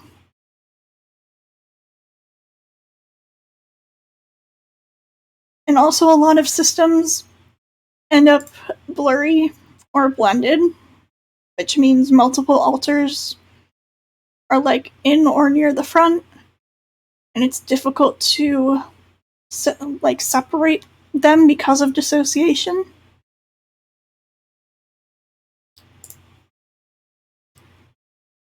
I saw someone get fake claimed because an alter of theirs didn't want to go to therapy. And I'm just going to say this. Persecutors exist, and persecutors are alters who have negative coping mechanisms and who work against the system. And also, alters might not feel that it is safe to go to therapy. Some alters might not be ready to talk about their trauma.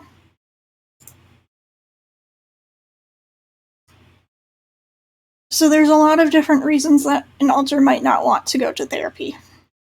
But it doesn't mean that they're faking, because not every individual person without DID wants to go to therapy, even if they are in need of it.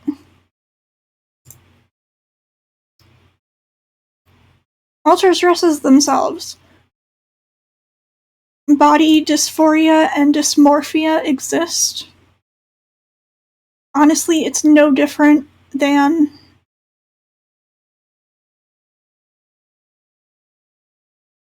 someone putting on makeup to feel better, or putting on like an outfit that they like. It's not any different.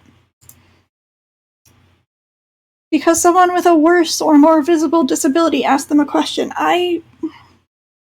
Just because someone in a wheelchair asks a DID system a question doesn't mean that the person with DID is faking, just because the other person is visibly in a wheelchair.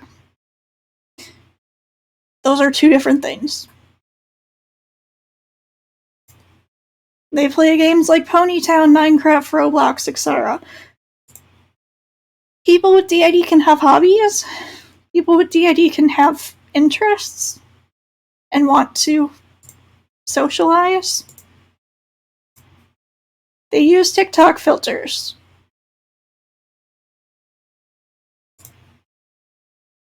People without DID use TikTok filters too.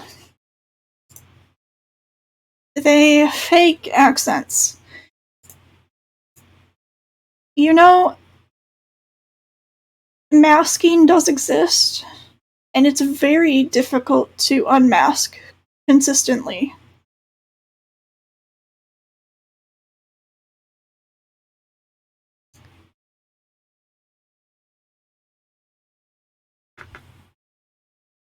So if there's an alter with an accent who is trying to make a TikTok or a video, and they start out with that accent, and then it kind of dips in the middle, it's probably because they're reverting to masking, which is mostly a habit. And it takes a lot of time and work to be able to fully unmask. Splitting is painful. Not for everyone. Sometimes it causes us headaches, sometimes we don't even realize that it's happening. It's going to be different for every system and every alter. Okay, non-human alters. I think, yeah, that one I did link in there, which we already went over. So this one is from webmd.com. Oh, this one I already went for.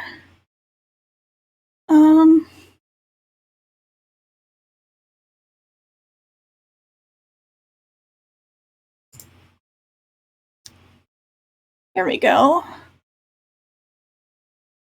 Although not everyone experiences DID the same way, for some, the alters or different identities have their own age, sex.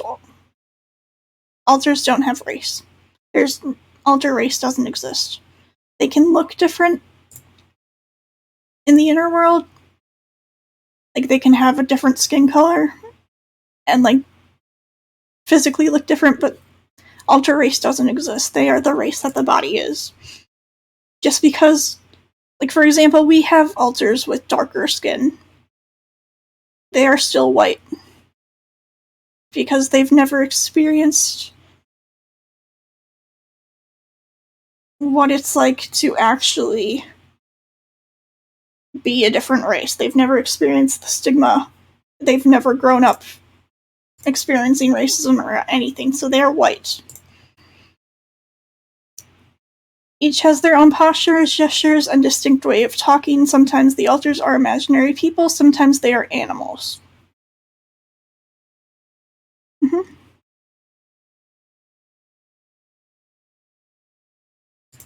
Okay, and this one is from did-research.org. Non-human alters are part of individuals with DID that see themselves as animals, fantasy creatures, or hybrids. Like all other alters, non-human alters are the result of trauma and an already severely dissociated mind. When a child is still young enough to first develop alters, they do not yet have a firm grasp of what is or is not possible, so they, and by extension the alters that are forming from their mind, might not understand that the entirety of themselves is and always will be human. Once some alters have been formed as non-humans, this sets a precedent that allows splits later in life to take the same or similar forms because the brain understands how such a thing can be possible according to internal logic.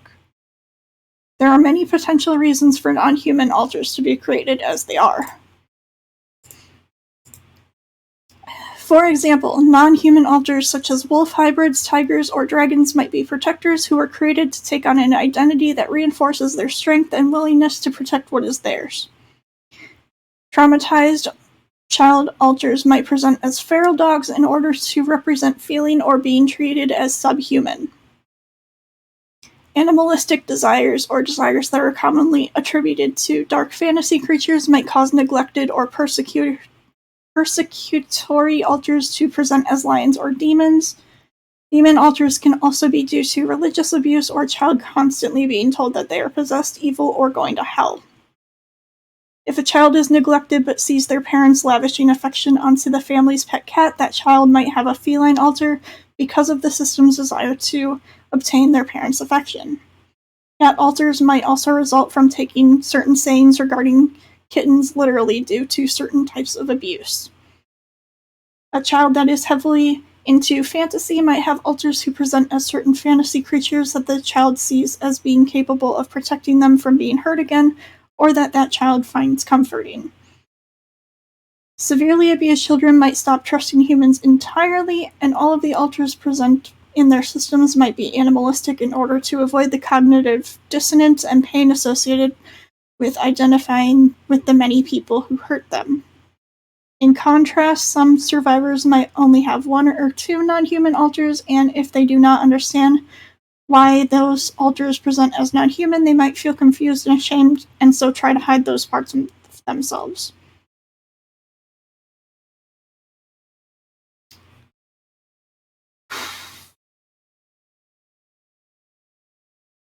Less commonly, some systems might have non-human alters that do not represent living creatures at all. Some alters experience such severe trauma that they cannot understand that it did not kill them, or some alters may be told by abusers that they are dead or about to die. These alters might see themselves as some type of undead or simply as dead. Other non-human alters might see themselves as robots that mindlessly obey abusers in order to avoid punishment, or that function off of pure logic with no emotional capacity.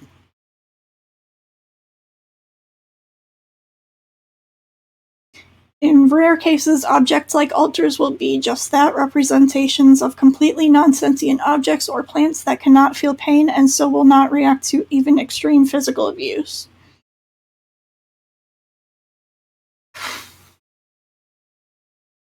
Different non-human alters may express being non-human in different ways. Some non-human alters may be entirely animalistic and will act as their respective creature would. These alters may be frightened of humans, unable to communicate, and unable to use the body as other alters do. On the other hand, some non-human alters may appear non-human, but may be capable of human speech, other methods of human communication, or of using the body as human alters might.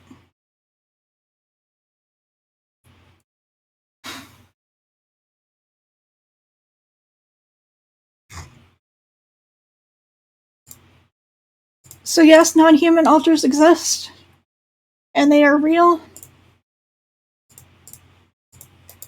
And it doesn't mean that a DID system is faking because they have non-human alters. Okay. New splits without new severe trauma. Splitting from did-research.org.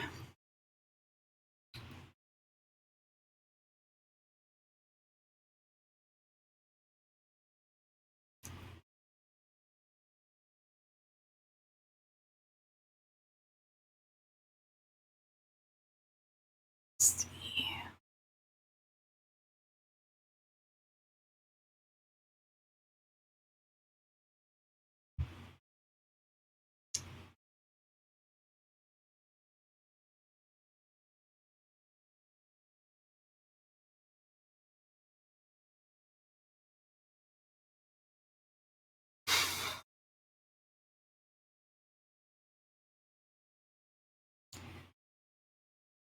In any case, additional alters are usually the result of extreme stress.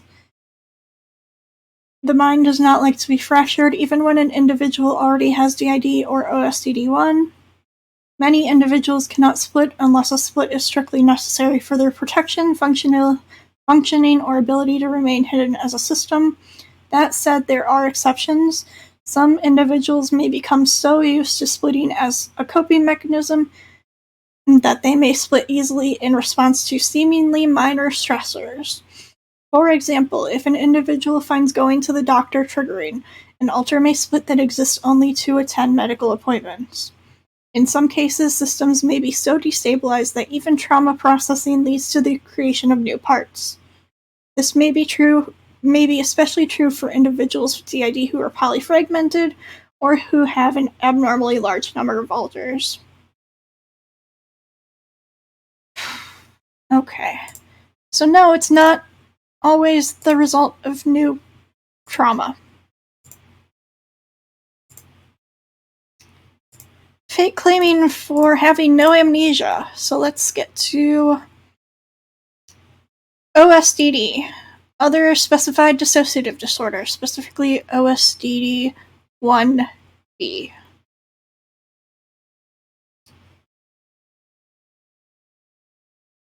So there's a fancy little chart here.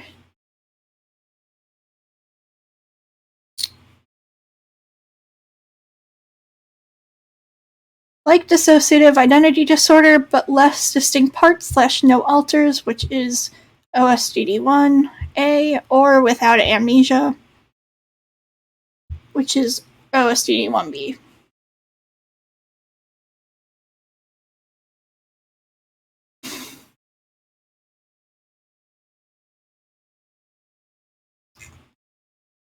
So a system having little to no amnesia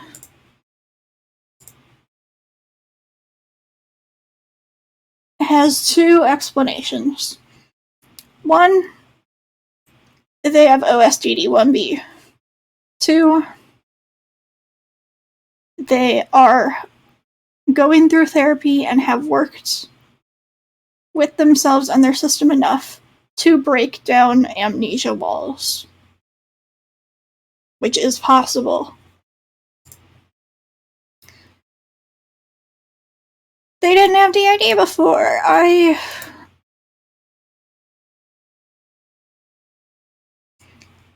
I'm going to use this source even though I really tried to not use that source.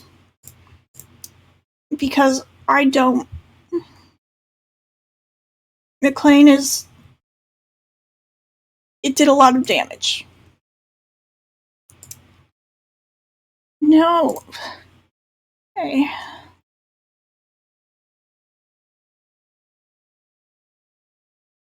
Most people with DID rarely show noticeable signs of the disorder. Friends and family of people with DID may not even notice the switching, the sudden shifting in behavior, and effect that can occur in the condition. That's all I'm reading from that source.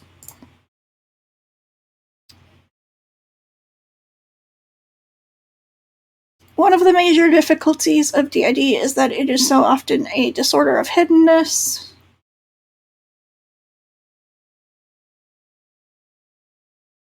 It is not surprising that many people with DID do not appear to people around them as if they are suffering from any kind of mental health problem.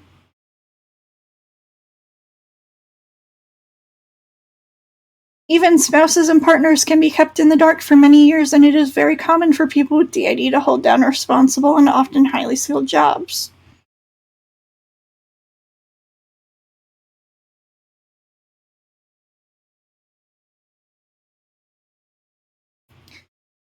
For some, the seeming normality continues until a particular stressor or life event precipitates a sudden and debilitating breakdown, where the exterior veneer of normality is ripped away and dissociative and post-traumatic symptoms become very evident.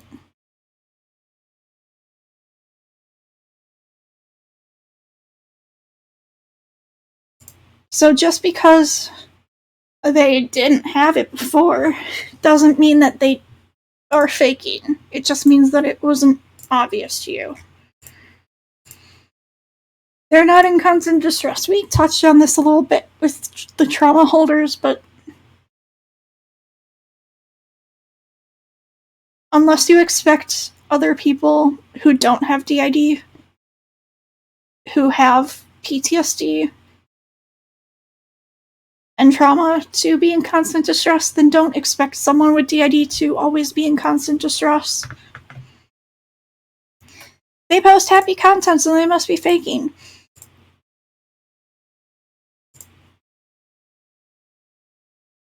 Unless you fake claim someone with PTSD and trauma for posting happy content, do not fake claim a DID system for posting happy content. Especially online, where you can control exactly what you're posting and what is being shown.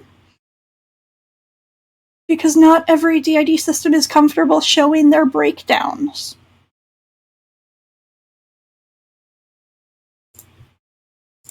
Some DID systems just want to be able to exist. Okay, they're faking because of alters going dormant or fusing or splitting, which we already mentioned splitting.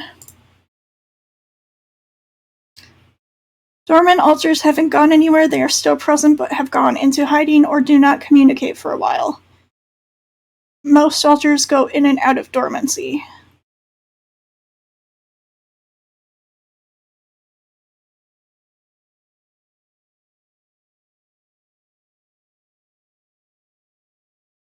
Some reasons a host may go dormant may include the host becoming overwhelmed by the job they must do to keep the system functioning, feeling afraid, or needing a break from the struggle.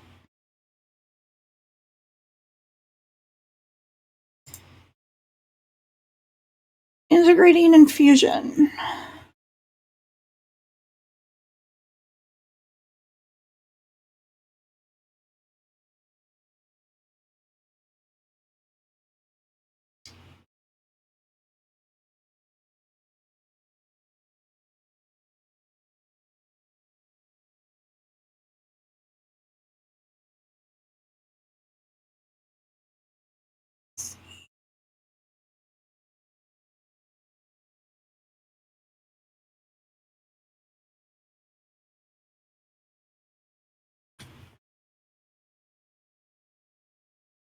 Okay,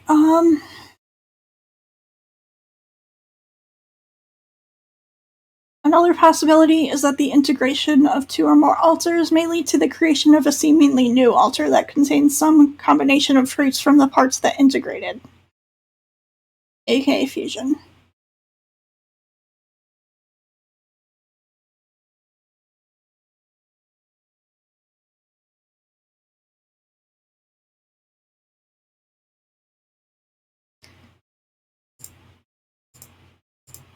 Fusion and splitting and going dormant is a normal thing in DID. Alters in a system dating.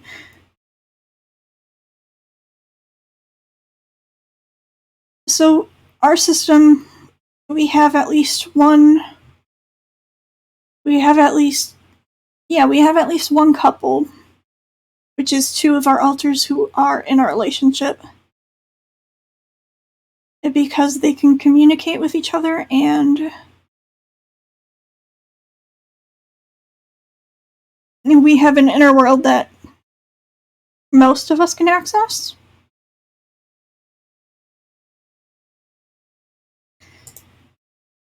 Alters can be friends or family or enemies, or they can date. And it's just like any other person. Too many alters. This one is going to be... Okay, so already I have that one in a lot of different ones. So, dissociative identity disorder. The woman who created 2,500 personalities to survive. This is a well-known case.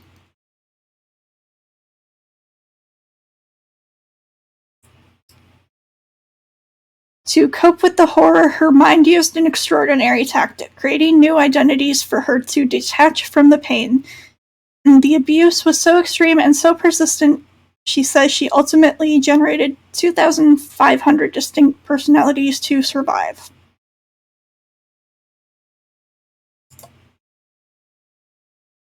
And this is the same case.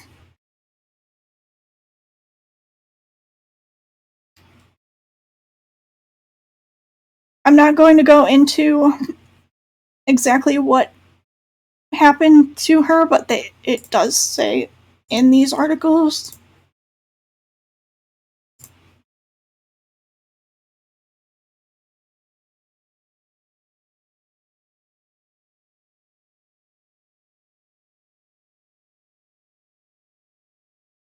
But it's a very well-known case. This one says 2,681 altars.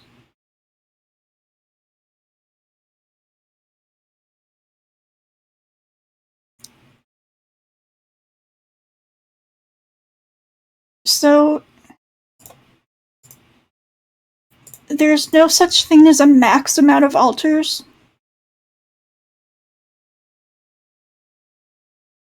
What this woman went through was horrific childhood trauma, and it resulted in over 2,500 altars of hers. So please don't fake claim anyone for the number of altars that they have, because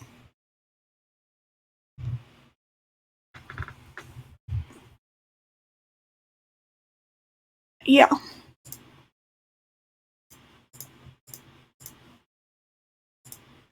Okay, last two, we're almost done. Fake claiming because you know them in real life. Just because you know someone in real life does not mean that you know everything about them. DID online versus in real life presents very differently for most people. For us, we are very covert in real life, meaning that we don't really tell anyone in our real life that we have DID. Only a few people know. We don't really show switches, and we mask a lot compared to online, where we feel we can unmask more freely and are more comfortable because we know exactly what's going up. So just because you know someone in real life doesn't mean that you know everything about them. And then this last one, altars can't communicate with each other.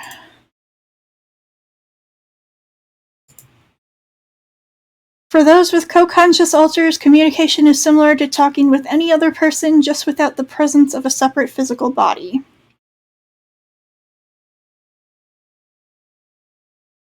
And other articles that we've already gone over have stated things about altar communication.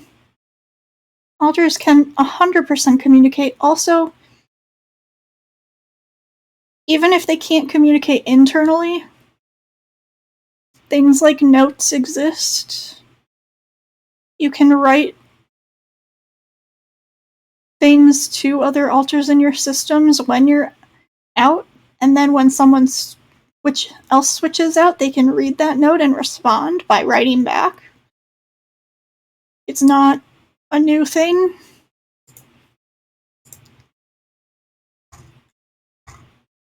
I'm not going to go over these two articles just because this has been a 2.5-hour stream and my voice is giving out. And I'm slightly triggered. But again, anyone on FDC who decides to watch this, you have my explicit permission to post this. Please give the link. I will be linking this Google Doc. I will set it to public for anyone with the link to be able to view, so that you can look at all of these for yourself.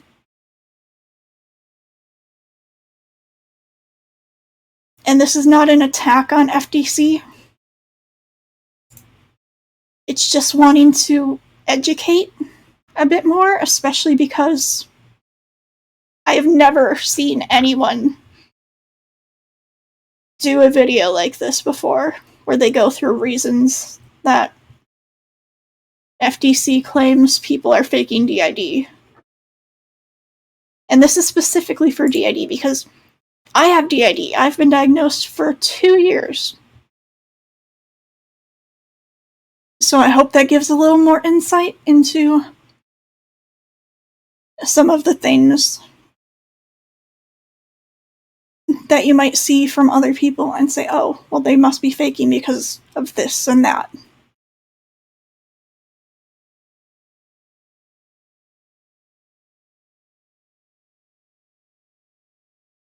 It's good to call out people who are actually faking, but not individually. It's a conversation that needs to happen generally.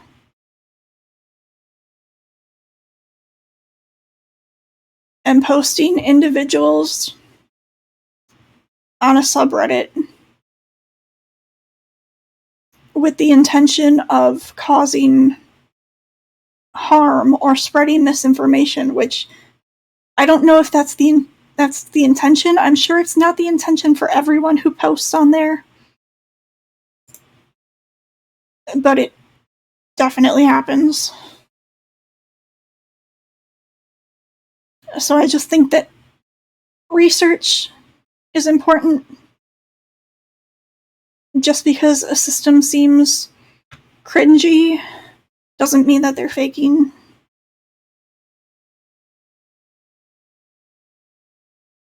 And like, if you wouldn't fake claim someone with PTSD for some of these things, then please don't fake claim someone with DID for it, because DID is a very extreme form of PTSD. People with DID have been through a lot of trauma. And we don't need more of it. If anyone has questions, leave them in the comments. And I think that's all I got. I was going to stream art, but I am tired now. So thank you everyone for being here and for watching. And hopefully this helps give more information. So thank you everyone for watching. Bye.